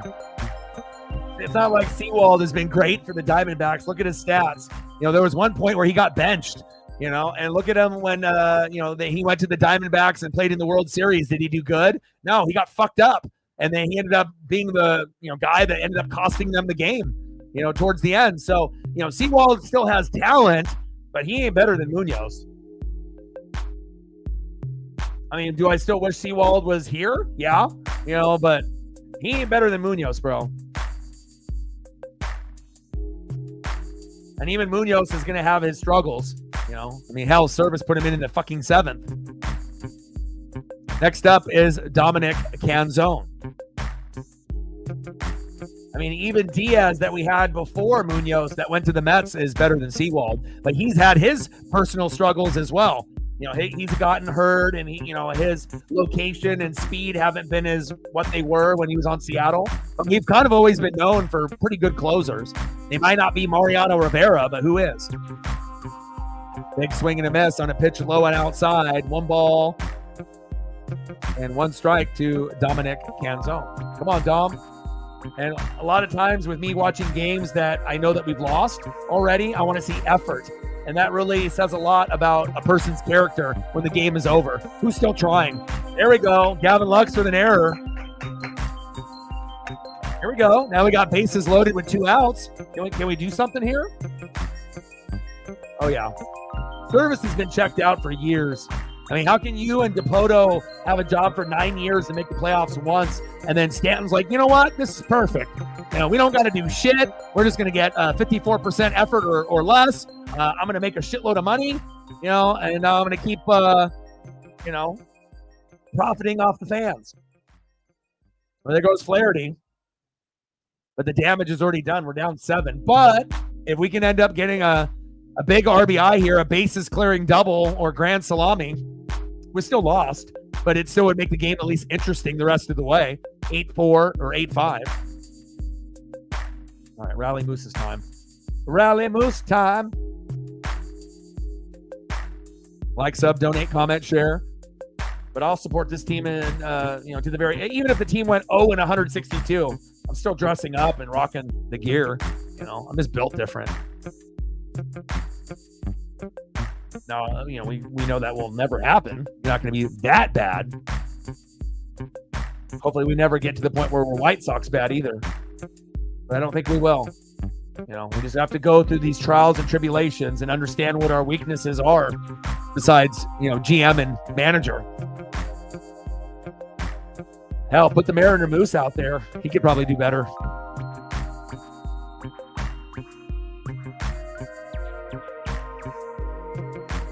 Hell, Mariner Moose can work from home. He could probably manage the team better remotely. Go, baby. Keep grinding. Next up for the Mariners, third baseman, Hollywood Josh Rojas.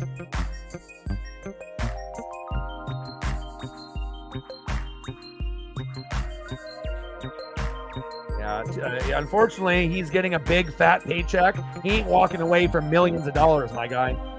Same thing with Dipoto. If you haven't smashed the like button yet, please do. We need 4 more to hit the goal for tonight. We're at 26.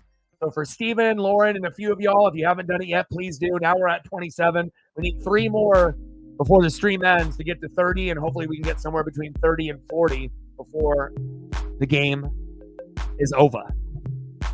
Next up is Dylan Moore.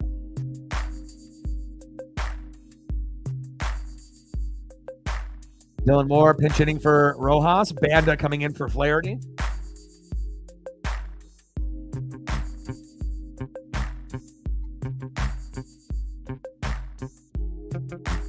I mean, our farm system is wicked good. We just need those guys to be called up, and these dumb decisions that Service makes need to obviously go away. Got to get somebody better, but like, who can we get? And of course, we don't necessarily need to be the number 1 hitting team. All we need to do is get to 15th, be in the middle, And again, when we get 4 runs, right, we're 51-10 with this roster. Just think if we were in the middle of the pack and we were batting like 245 or 240 instead of like 200 to 220, we would have probably 15 to 20 more wins right now, just based off that stat alone. A little bit less on the strikeouts, but we can still have a lot. But we just can't have as many as we have right now. But if we could bat 240 as a team and be like in the middle, 15th, not 30th, we would win the division. And then all of a sudden, if we can end up having a top 3 pitching staff and a top 10 hitting team, guess what? We're going to the World Series or going to the ALCS, 100%. But we're so far away from that, but baby steps. Going from 30th hitting team to 25th to 20th, and then hopefully one day, we can get to 15th. And if we get to 15th in hitting, get some better bullpen guys, that's when you make a deep run. But we're nowhere near that now. And obviously, we've been hit with the injury bug this year, too. It's not normal that we have JP and Julio out as often as we do. And then we get these new guys coming in like Robles and Randy. And even those guys are starting to get kind of banged up for a game or 2 or a week. It's just...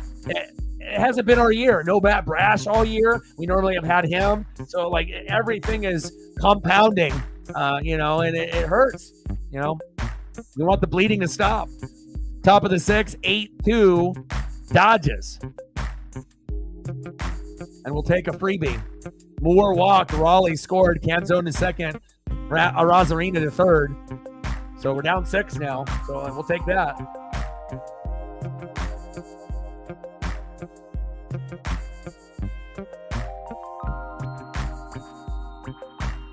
Yeah, but the difference is between the Reds and the Mariners, Jordan, is that you guys are actually trying. You got De La Cruz, and of course, you guys are going to be up and down. You know what I mean? But the thing is you guys don't have the same shitty owner, shitty GM, and shitty manager like we do. You might have 1 out of 3, or you might have 2 out of 3, but I guarantee you don't have 3 out of 3 as we do. Like, we got literally maybe the worst owner in baseball. We literally got maybe one of the worst GMs, bottom 5 in baseball, and we could definitely have one of the bottom 5 managers. So, worst, bottom 5, you're not in that same kind of boat as us. So I wish we could keep the faith, but also I have to keep a spade, and I have to be real, because again, I can't be fake and, try to be this like overly positive person that knowing that we are not coming back and acting like we are. Every Mariner fan that's a diehard, that has been watching this team for 10, 15, 20, 25, 30 years. Body language tells everything. Just like, when you're dating, or you're meeting friends, eyes tell everything. People can look a certain way, but the eyes don't lie. Body language doesn't lie. You can definitely tell when you have a person looking at you, girl or guy. Eyes don't lie. Body language don't lie, man. Fuck. No, thank you. No, thank you. You can keep them. We got to get better. We got better. We need a Lou Piniella, a Bruce Bochy, Dusty Baker, like type of. We need that. We need some kind of aura. Tony La Russa 15 years ago, 20 years ago, not the La Russa at the very, very end where, guy didn't even know where he was. Like we need someone that has the swag and the aura that can help us, bring some, clarity, focus, and prominence back to Seattle. Hell, I would rather have Lou Piniella at 80, 90, or 100 rather than what we're getting at Service right now. Oh. Yeah, but they're not coming back this game. Again, and if we were 15th in hitting, I would say, you know what? Maybe there's a 20 to 30% chance we can get on a rally. But when you're literally like the number one strikeout team, you're 30 out of 30 hitting in team batting average, there's not, you're going to have your moments. But when you're literally the worst hitting team in baseball, I mean, what are you going to do? And on top of that, you have injuries. On top of that, you strike out. And on top of that, you have a bottom 5 bullpen now. You have to be realistic. You know what I mean? You got to be able to understand what you're working with. And we literally have nobody we can trust in the bullpen now besides Munoz. And even him is blowing games. Jimmy Garcia is supposed to be our 2. He's blowing games. So then you get Thornton and Voth and, Sauce. And they're giving up 4, 5, 6, 7, 8 runs,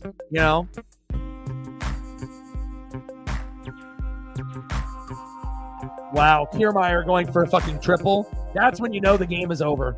You see what I'm saying?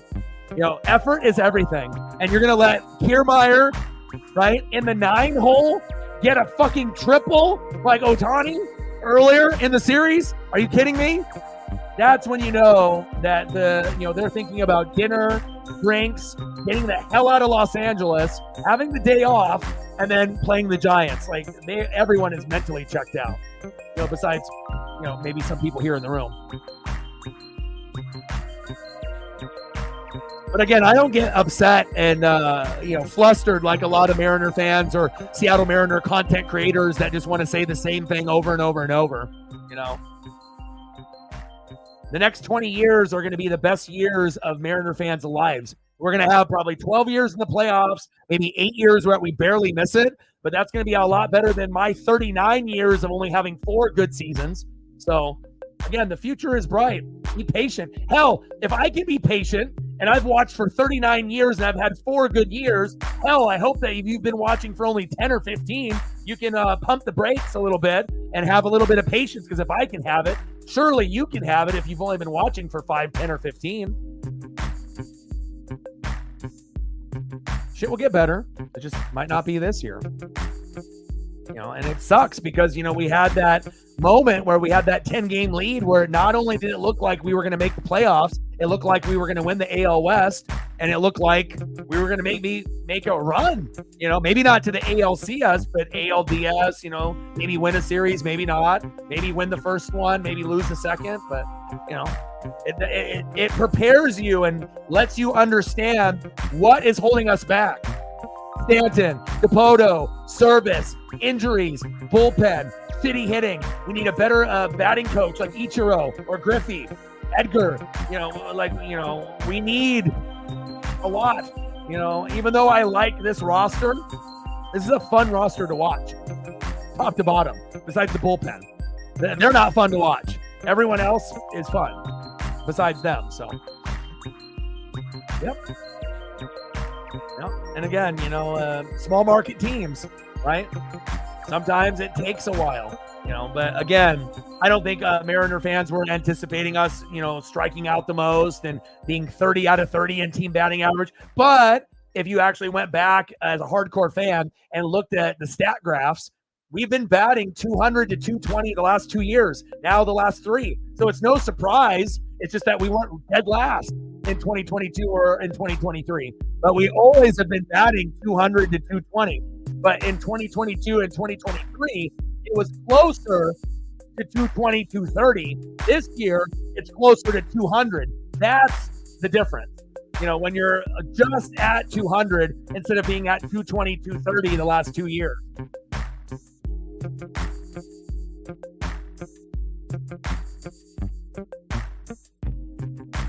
Yeah, 82% 2 months ago. Now we're at 16. And after tonight's loss, probably 15 now. Throw to first. 2 away. But as insane as it sounds, I don't like watching my team get their ass kicked and lose, but I love this team so much that I really do look forward to watching this team every single season, every single game, to find those little bright spots, even when things are looking bleak and terrible. It's like when you literally love a team as much as you do, there's a lot of investment, time, energy, swag, jerseys, hats, do-rags, chains, And that's really what separates, the Northwest Sports Fanatics through the other channels that are fair weather, bandwagon, only want to watch when we're doing good type of fans,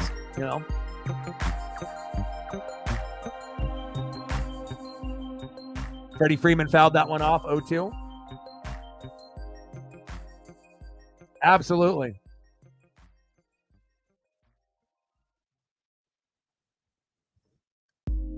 Well, 16% was going into the game, based off the stat graphs, But again, I don't think it went from 16-8 off one loss. That's a little bit of an exaggeration, Toast. But, I mean, in reality, we're not making it,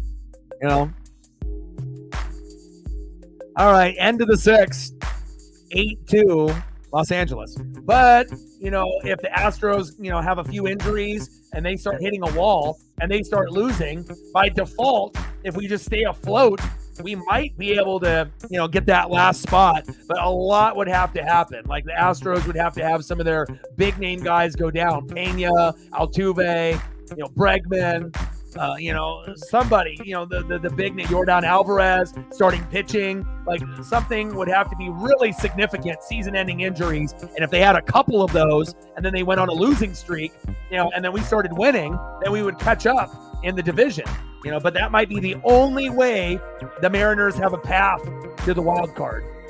Winning the division is totally out of the question now, but making the playoffs as like the number 6, it doesn't really seem very likely, especially when you look at like all the other teams. It's like you got Orioles, you got Yankees, right? You got Guardians, you got Royals, you got Twins, and then now you got like the Red Sox, being better than us. So there's so many teams, that you're looking at. So it's rough, but that's how it goes, man. You got to weather the storm.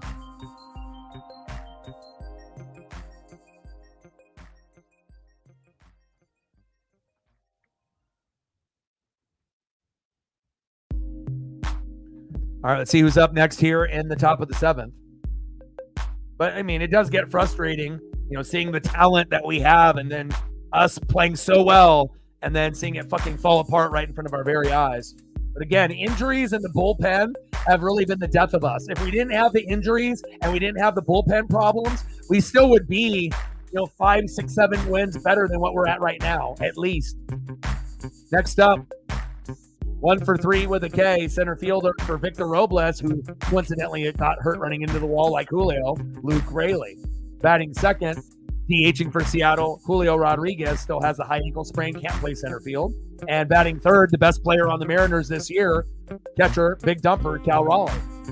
Leading all catchers in home runs, RBIs, and should be a fucking all-star every single year for the rest of his goddamn career. Hopefully one day people will recognize how good Cal is. When the rest of the team sucks ass, at least we have him. So, top of the 7th, 8-2 Dodgers. 234 average, 15 homers, and 39 ribbies. And the bottom line also, baseball's hard. It's the hardest sport to fucking play, to pitch and hit. 162 games, you got to be so fucking mentally tough. Basketball, 82, right?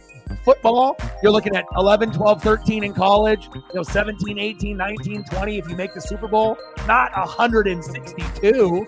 So, tough, man. Not easy.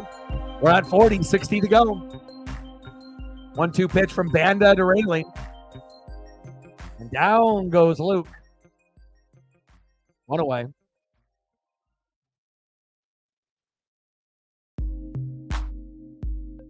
Next up, for the Mariners, at DH, Julio Rodriguez. Oh, J-Rod.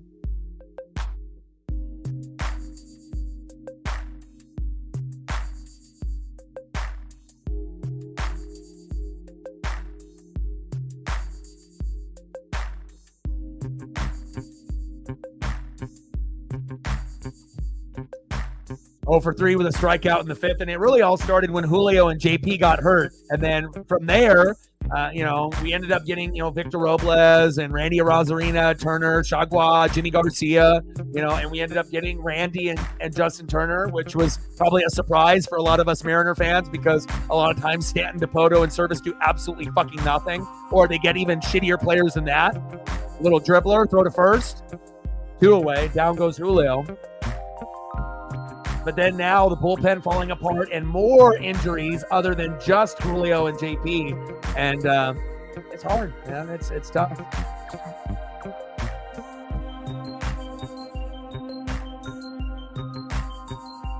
Next up, the best Mariner, best clutch hitter, big dumper, best nickname in baseball, big dumper, Cal Raleigh. Let's go, Cal. You're due for a homer, either today or in the Giant series. And I don't really feel it's going to be necessarily today. I mean, it could be. He gives us the best chance to hit a homer almost at every at-bat, lefty or righty. But it all depends on, kind of belief. Big swing and a miss behind in the count 0-2. And it feels like if he was going to homer in this game, normally it's late in games, 7th inning and beyond. But when you're down 8-2, it's hard to think that a lot of these players aren't thinking about dinner, drinks, the road trip, getting on the plane, getting back to Seattle, and maybe the focus isn't really there. So I don't think Cal's going to homer here or tonight. And check swing, and down goes Cal. Go to the bottom of the 7th inning, 8-2 Los Angeles.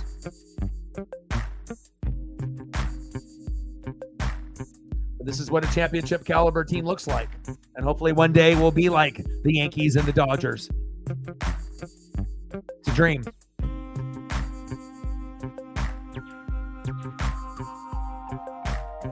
Next up for the Dodgers, 2 for 3 with 2 runs, an RBI and a K, left fielder, Teoscar Hernandez. Been a great addition for Los Angeles, just like Juan Soto for the Yankees. It's given them a spark and swag. Obviously, Shohei will always be the name that's talked about, right? But bringing in Shohei and Teoscar have transformed this team to what we see here today. Batting second, 1 for 3 with a run and a K. Hit 2 home runs in the last 2 games against the Mariners, Gavin Lux. And batting third, 0 for 1 with a run, RBI, and a base on ball, catcher Will Smith. Like, sub, donate, comment, share. If you haven't smashed the like button just yet, please do. Giants fans stopping by, appreciate you. Hopefully you'll be able to hang out with us when the Giants and the Mariners play, and you'll be able to make an appearance. And we're going to have that series starting on Friday. Thank you, Giants fan. Appreciate you. We just hit 30, now 31. We need 4 more likes to hit 35, 9 more to hit 40. Thank you so much.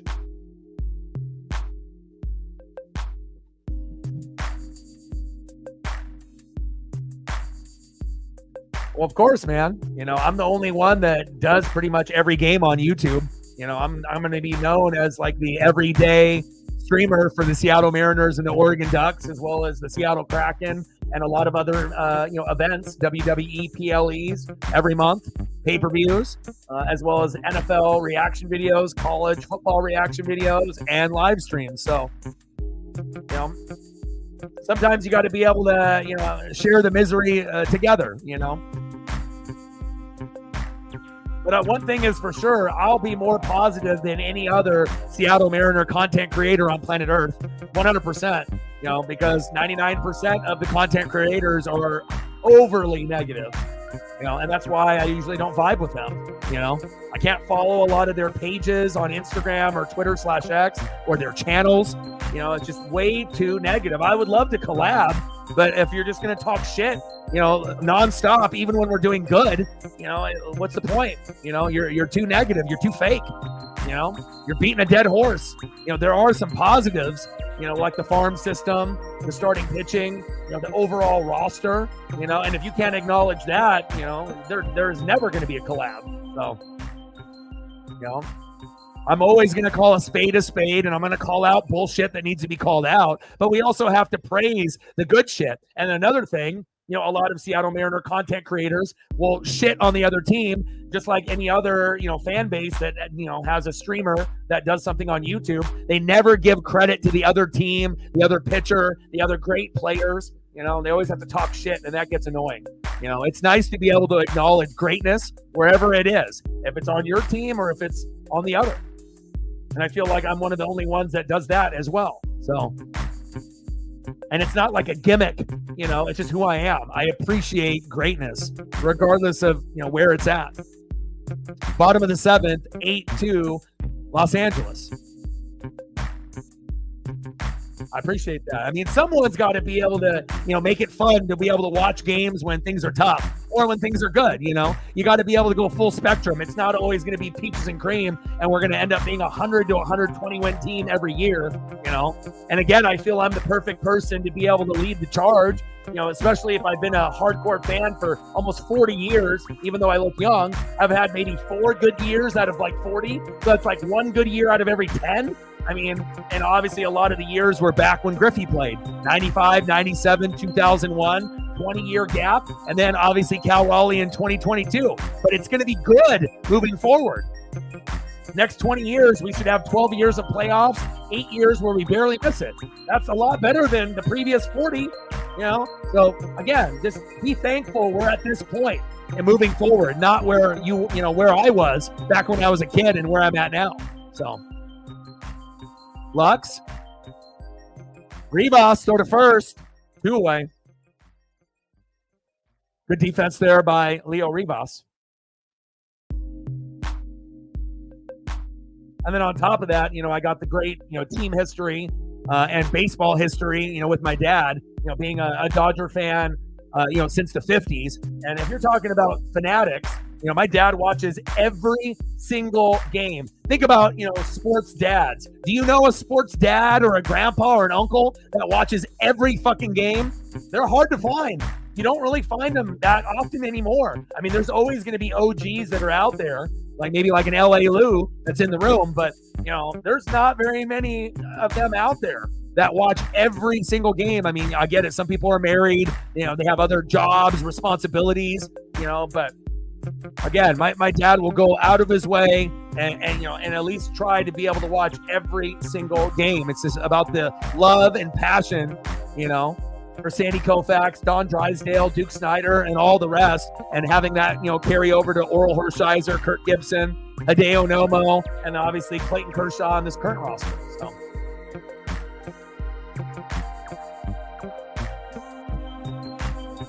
bottom of the 7th, 8-2, Dodgers. Yeah, unfortunately, some of the guys aren't ready yet. You see them in single A, high A, double A, triple A, but it would be cool to see, Lazaro Montes and Harry Ford and Cole Emerson and Colt Young, Cole Young and Colt Emerson, getting called up. That would be awesome. But I mean, it's not going to solve these problems that we have right now with the injuries in the bullpen. It might help us get a few more batters going 1 for 4 instead of 0 for 4, or possibly 2 for 4 here and there. But some of these guys are just not ready yet. Some of them are close, but some of them still got maybe a year and a half, 2 years to go. Smith, line drive all the way back to Randy Arozarena in left field. And let's look at Randy's attempt to go and hustle to get that ball, right, and throw it in play. Non-existent. The effort is gone. If you're going to see Randy barely even try, walk to get the ball, we're not coming back. And then that type of effort really annoys me because, again, the game is over. But if you want to be able to get to 8-4, 8-5, and at least feel a little bit better than how it's going now, and obviously hitting the plane and going against the Giants, you got to be able to play hard. But it's very hard for some of these guys that are millionaires that have egos to be able to play hard every single game. And that's what really separates the Hall of Famers between the good players and just guys that are playing. It takes a lot of discipline to play good defense and to be able to not ever give up. That's why those type of players are very, very rare, that play hard all the time. We're talking about like 1% of MLB, maybe 2. That's it. It's very, very rare, but I don't like that at all. That was a terrible effort by Randy. All All right, Megan. Right. Yep. And sometimes, like with me and like friends, sometimes people will do scorecards. Like that's when you're like an OG. A lot of young people don't know how to do a scorecard, but if you're 50 and up, maybe that'll be something that you get enjoyment doing. At the ballpark. It takes effort. You have to be engaged. No cell phones. You're usually not getting too drunk. Not eating too much. You're really engaged in the game. And I think that's why I've had such good luck on getting foul balls and getting memorabilia, is because I'm not usually getting too trashed. I'm not on my phone. I'm not fucking eating out of my nacho helmet for 6 innings. I'm not, tugging down beers. I'm trying to get a souvenir and I'm trying to enjoy the matchup in the game. Muncy? Wow, fair ball. We just can't catch a break. And that one goes over the wall. Yeah, I figured you were like that, LA Lou. Candace in the building. What's good? All right, talk soon. But again, I just feel like with the gratitude that I have in my life, that was foul, not fair.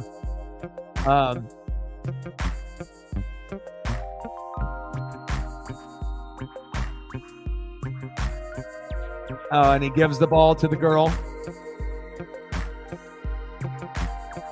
Bottom of the 7th, 8-2 Dodgers. Runner at second with 2 outs.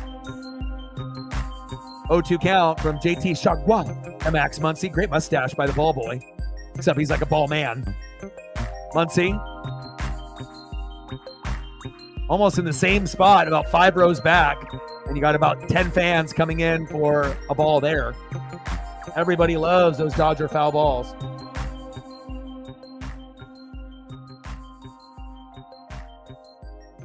Yeah.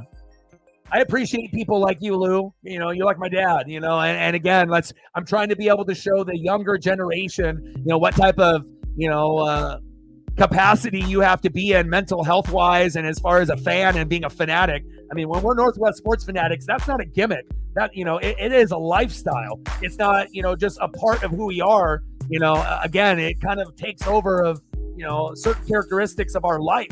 And sometimes it's more than just baseball. Sometimes it's football, baseball, basketball, hockey, NASCAR, wrestling, or maybe a combination of those things. Boxing, UFC. Muncy goes down, and we go to the top of the 8th. But we're down 6, 8-2, Dodgers. Yep, absolutely.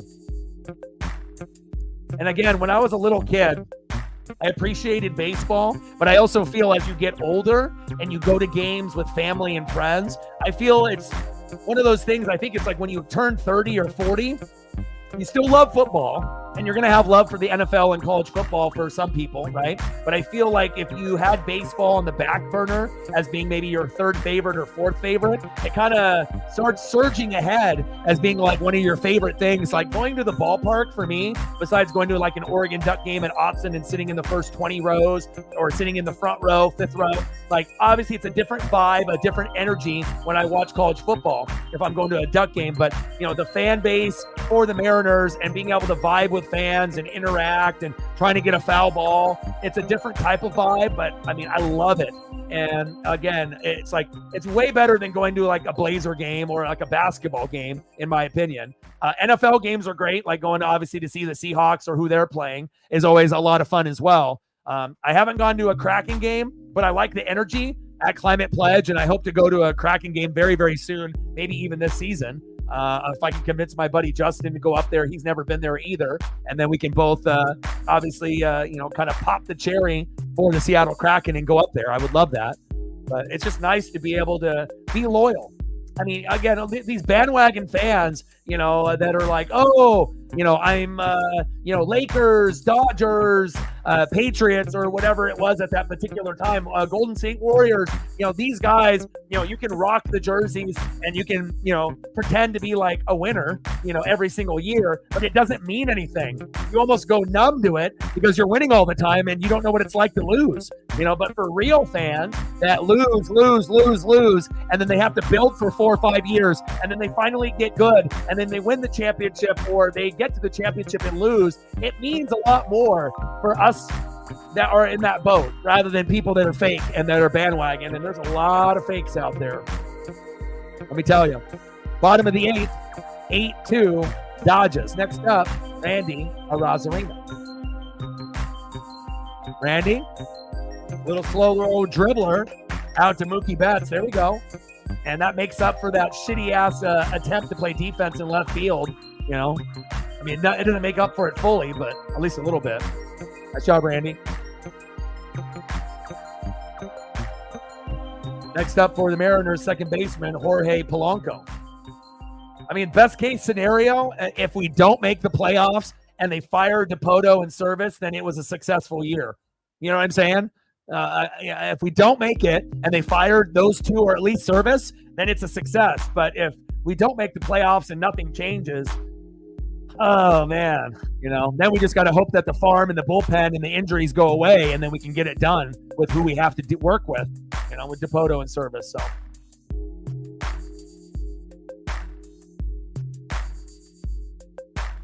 yeah, but with basketball, Lou, it's terrible. You know, basketball in the 80s and 90s is a lot more enjoyable than the basketball that is out now, you know. Like, even the Olympics was more exciting than the finals, you know, based off the rules. You know, and March Madness is good, but the regular season for college basketball, not so much. You know, regular season NBA, not a lot of effort. You know, a lot of players with load management, not playing. You know, everyone shooting threes, nobody playing defense. I don't know. For me personally, the NBA is the worst. Like, give me NHL, give me NASCAR, give me wrestling, give me anything but that. And I used to think that, you know, back when I grew up in the 80s and 90s in the Magic, Bird, Jordan era, Kobe and Shaq and Iverson, NBA was number one for me. And now it's like unwatchable. I can't even do content with basketball because it sucks so bad. So, you know, give me baseball, give me NASCAR, give me hockey even, you know, wrestling, AEW, WWE, everything is better than, you know, besides March Madness or something that's like, okay, like when the men's and women's went for the gold medal, I watched it, you know, because it meant something and they were trying. But I just have this problem of watching a sport where people don't try, you know, and it's just like a joke, you know, and it's sad. I wish they marketed better, you know, and I don't think I'll ever be an NBA fan ever again or a college basketball fan. It's sad because, like I said, college basketball and the NBA were at the very top for me growing up, but have faded into non-existence with their shitty marketing and shitty effort as a product.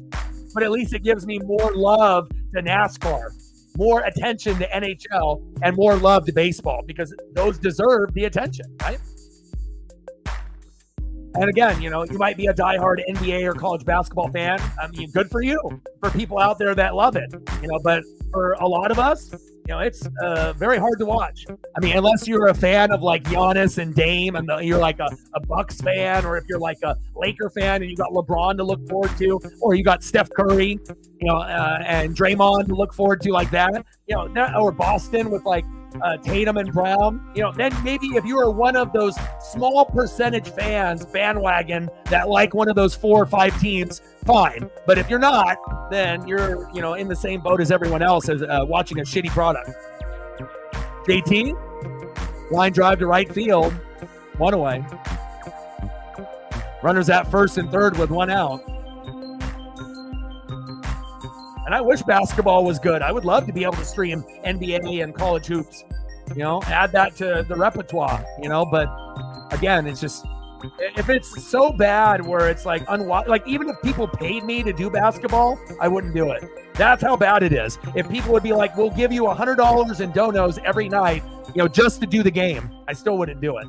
Like, I'm not even lying. Like, it's just, it's terrible. It's not enjoyable to watch for me and for a lot of others. That's sad.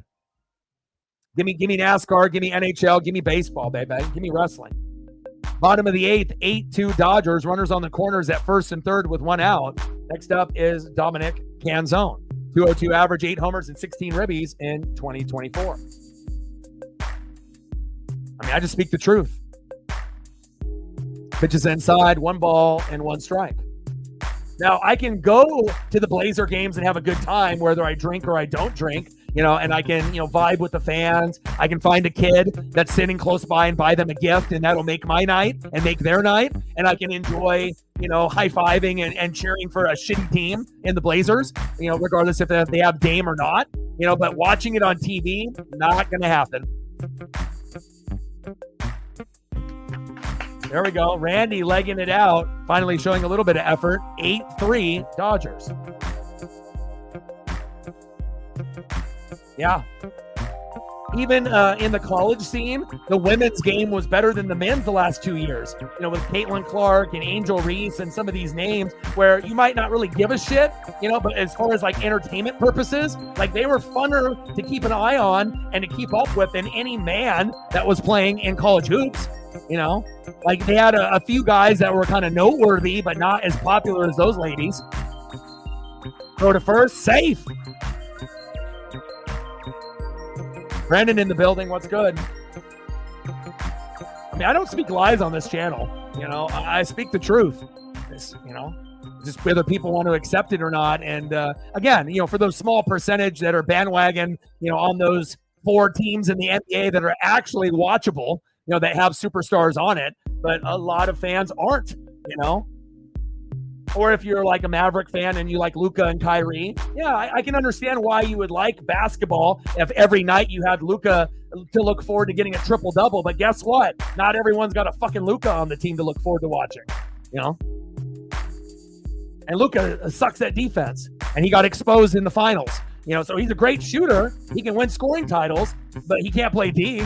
And I'm a defensive guy, and that's kind of a turnoff. If you're not going to put effort on defense, all you're doing is being a selfish player with the ball. I mean, you're exciting, and you're the best thing since Dirk Nowitzki for Dallas, but, you have zero effort on the defensive side, and if that's the case, you're never going to win a title. Facts. And I love Luka, but I don't like his defense. No effort. But he's exciting offensively. That's no doubt. Top of the 8th, 8-3 Dodgers. Runners at first and second with 2 outs. Trinan in the game with a 1-1 count to Leo Rivas. Can we drop the bunt down? That's another part of the Mariners game that is non-existent. They should be doing a bunt 2 to 4 times a game, especially if you're the lowest hitting team in baseball as far as team average. You bunt 2 to 4 times a game, you'll probably get on base at least 2 times, especially if you do it 4 times. You do it twice, you probably get safe at least once. 2-1 pitch to Rivas. Pitch on the corner for a ball. Should have been strike. 2-2 count, but called ball. 3 balls and 1 strike to Rivas.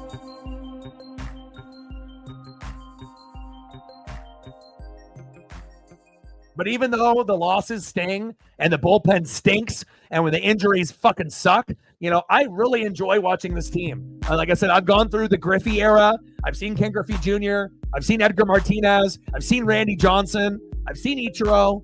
And, and this new wave and this team, I mean, yeah, this sucks right now. But as far as like the players on the roster, it's super enjoyable, man. Like, again, it's just, we got to be able to put a full team together, and that's going to be difficult to do. But again, in time.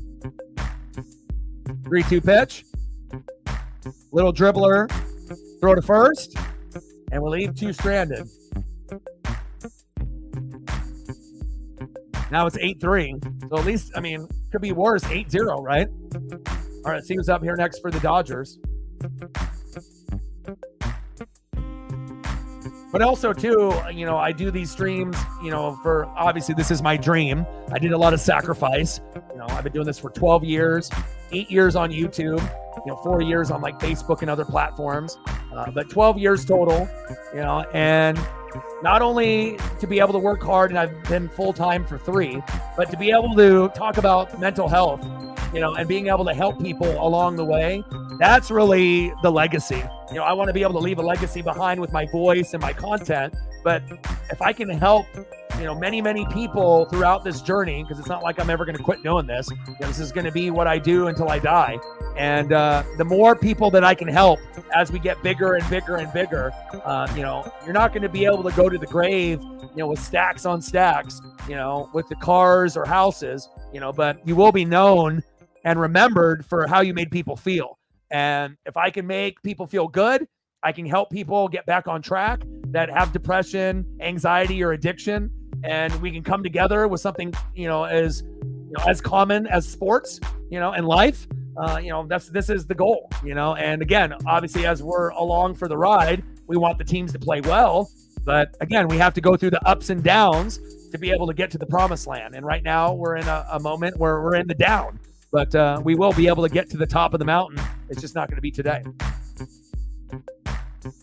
Let's see who's up here next for Los Angeles.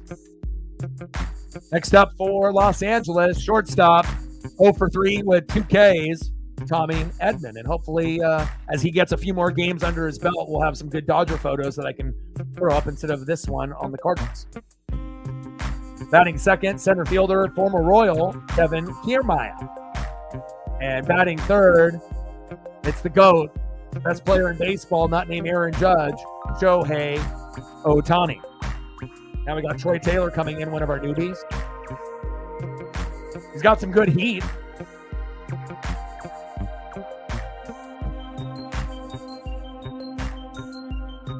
Yeah, and that's one thing that I really miss. I'm a big Portland Beaver guy, and that was the AAA affiliate. And went Portland Beavers, Portland Rockies, and then Portland Beavers. But when the Beavers were the AAA affiliate for the Twins, when they had Kirby Puckett, and when they were, World Series champs, I had such a good time.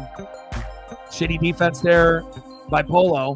What's new? Another error by Jorge Polanco. Nice job, Polo. You suck at D. But I miss being able to go to AAA games. Seattle is 3.5 hours away, but if I was going to go see the Beavers, it would only be a 30-minute drive, and you had a good chance to get good seats, close, get a foul ball, get autographs, and they were good. They were actually a good AAA team, and, I just miss being able to have something local, and, it would be really nice to be able to have a AAA affiliate in Portland again. We are a baseball state. Of course, they have soccer with like the Timbers and, the Thorns, and soccer is big in Oregon too. But, I would definitely love to have a AAA, team here. And we got the Portland Winterhawks, and, in the WHL, obviously in the lower leagues of, not the Kraken and the NHL. And Winterhawks are fun, and typically they win championships from time to time in their particular league. But, give me some baseball, man. I love the Portland Beavers, and I still got memorabilia, here in the room that I'll never, ever sell, even if someone offered me hundreds of dollars for it. I got 2 foul balls when I was 10, sprained my fucking ankle, snuck down to the front row after a player hit a grand slam, and he gave me his batting gloves, and it was towards the end of the season, and they have a lot of, work in them, and I still got them to this day. They've been in the same Ziploc since 1992, I got a mini bat from back then too. In one of the giveaways. Like, I got a lot of good memories, and getting those 2 foul balls in 1992 when I was 10 got me ready to get the 3 balls that I've gotten in the last couple years. In 6 years, in 9 games, I've gotten 3 baseballs, so I got a total of 5. 2, obviously, AAA balls, and 3, MLB balls. So nothing like getting your first baseball, and nothing like getting a ball when you're going to a game. It changes you forever. I'm not going to be like Zach Hampel. I will never be like him. Bottom of the 8th, 8-3, Dodgers. I did hear that a fan there at Camden, though, in the Orioles body checked his ass into the pole. So, wish there was more video of that, because that guy has robbed more memories from kids than anyone on planet Earth ever. It's like, I get it. You want to get, balls, home run, foul ball. But when you're getting like 5 to 10 a game, and then you're trying to rob kids and adults of memories, like, dude, fuck that guy. If I was ever at a game in Seattle in the outfield and I saw him, I'd body check the shit out of that guy. I would give no fucks. Jesus Christ. Turner with a fucking error. Like, error after error here. Golly. MSU in the building. What's good? AT doesn't get counted for the error, but our defense stinks. Bottom of the 8th with 2 outs. Next up is Mookie Betts. Please stop the bleeding. It never ends. There's bleeding out. It's like I'm watching Shark Week or Shark Fest, and we're not even in that month anymore. I'm bleeding out. Being swept by the Dodgers. Pitch high out of the zone. 0-1 count.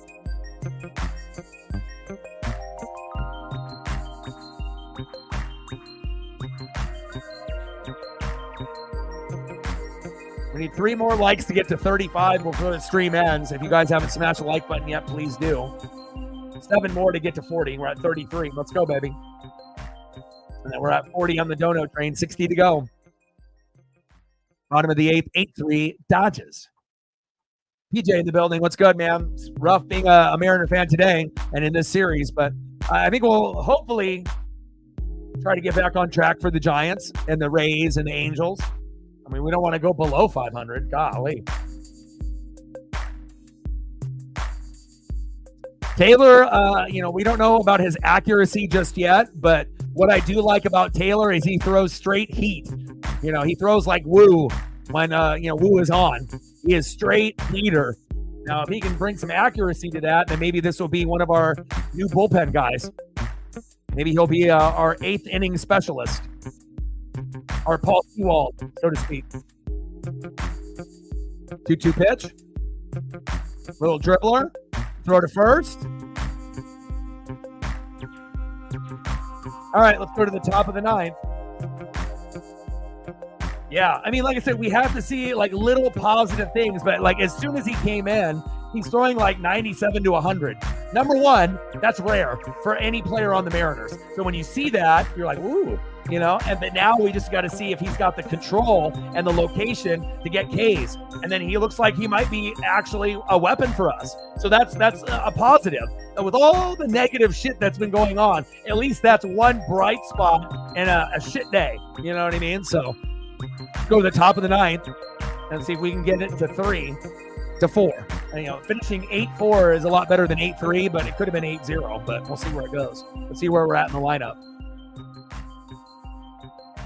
Next up for the Mariners, 1 for 4 with 2 Ks, Luke Raley.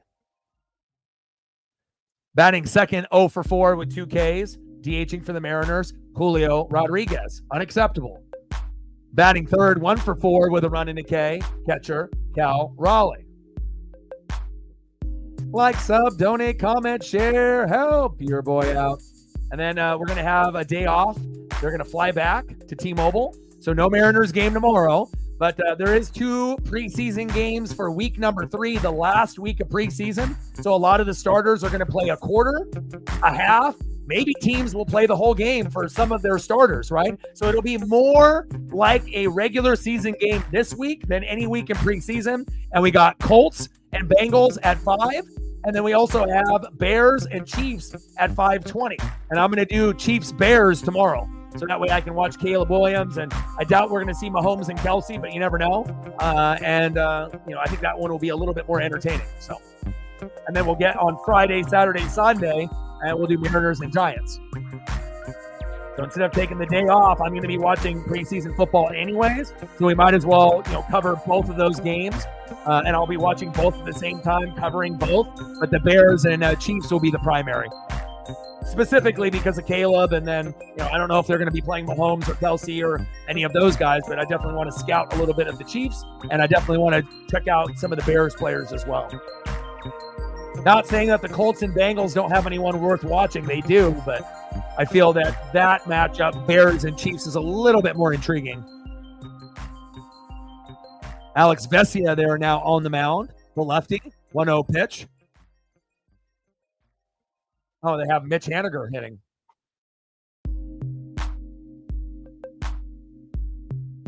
There we go, Haniger.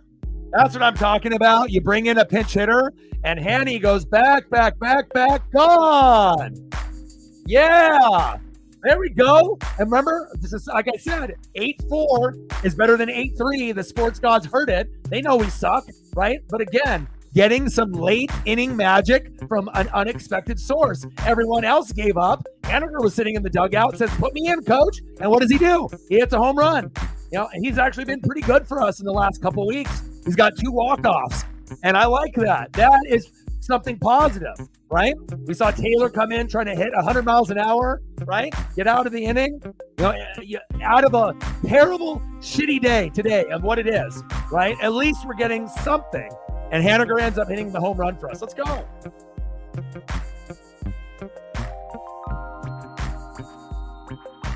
Hell yeah.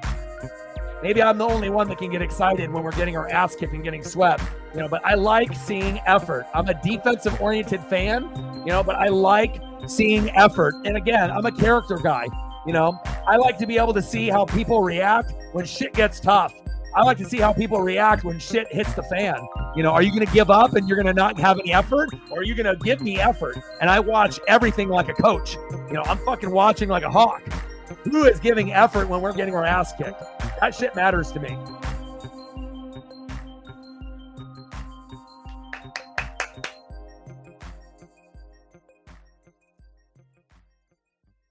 There we go. 8-4 Dodgers. 2-1 pitch to Julio. Popped up. Another 0-for-5 day for Julio, like his first day at DH. Every other game besides that one and this one, though, he's had a hit. So he actually has been playing very, very well since coming back from the injury. He's only had 2 games of 0-for-5, but one of them is here. Next up, big dumper, catcher Cal Raleigh. It would be really nice for him to homer here, but I'd rather have him save his homer for the Giant series. But he is due, Cal Raleigh. Come on, Cal, my favorite player on the Seattle Mariners. Besides, obviously, Julio and Kirby and Gilbert and Wu and JP. It's like I don't even really have a favorite. I have like a favorite like stable, like the NWO, Wolfpack and Black and White.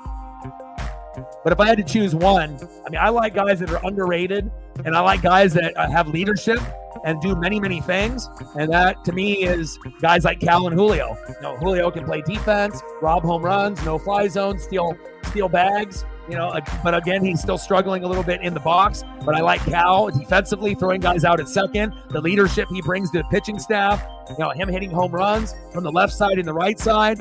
It's like everything about Cal Raleigh I love, man. And that's why he's like my number one. Underappreciated. Popped up. 2 away. Last batter, potentially, Randy Arozarena.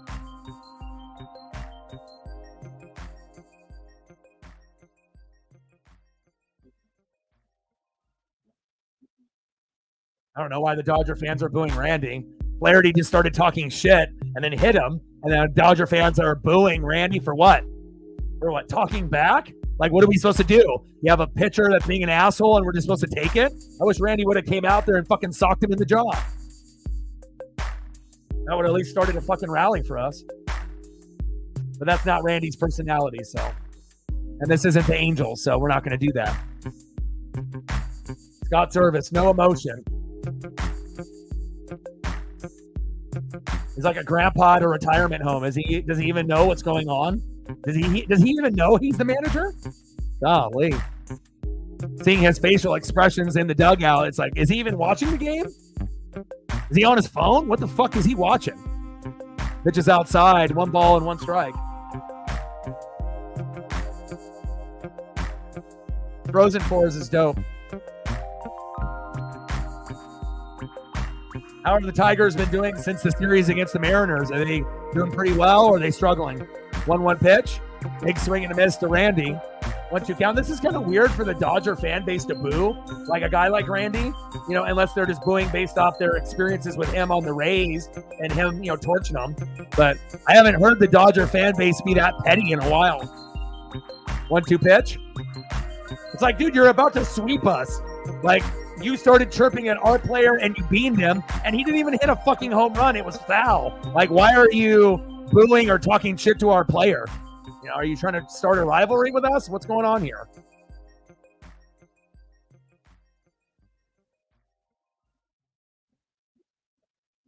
And the Mariners get swept. Yeah, and again, Pete Carroll got let go. Hack got let go. So the Seahawks fired someone. The Kraken fired someone. The Mariners, hello, it's time. Final score, Dodgers 8, Mariners 4. Congratulations to all the Dodger fans, including my dad. He's a loyal, diehard Dodger fan since the 50s. And this is what a championship team looks like. And hopefully, tomorrow, off, the day off, things will get a little bit better, and we'll be doing the Bears and Chiefs tomorrow. the preseason week number 3, the last week before we go into the regular season. And we'll have the day off, and then I'll be back here with the Mariners on Friday as we host the San Francisco Giants. Much easier opponent, and hopefully we'll get some dubs there. So I love you guys, and I appreciate you guys very much. If you haven't smashed the like button right now yet, please do. Help us get to 35 to 40. Thank you to everyone that donated, commented, and shared. And again, have a great rest of your night. I'm going to eat dinner and take Paisley on a walk. And I got one question for you. Will you talk sports like us? Your boy Orion, Northwest Sports Fanatics, and I'm out. Go Mariners. Gang, gang.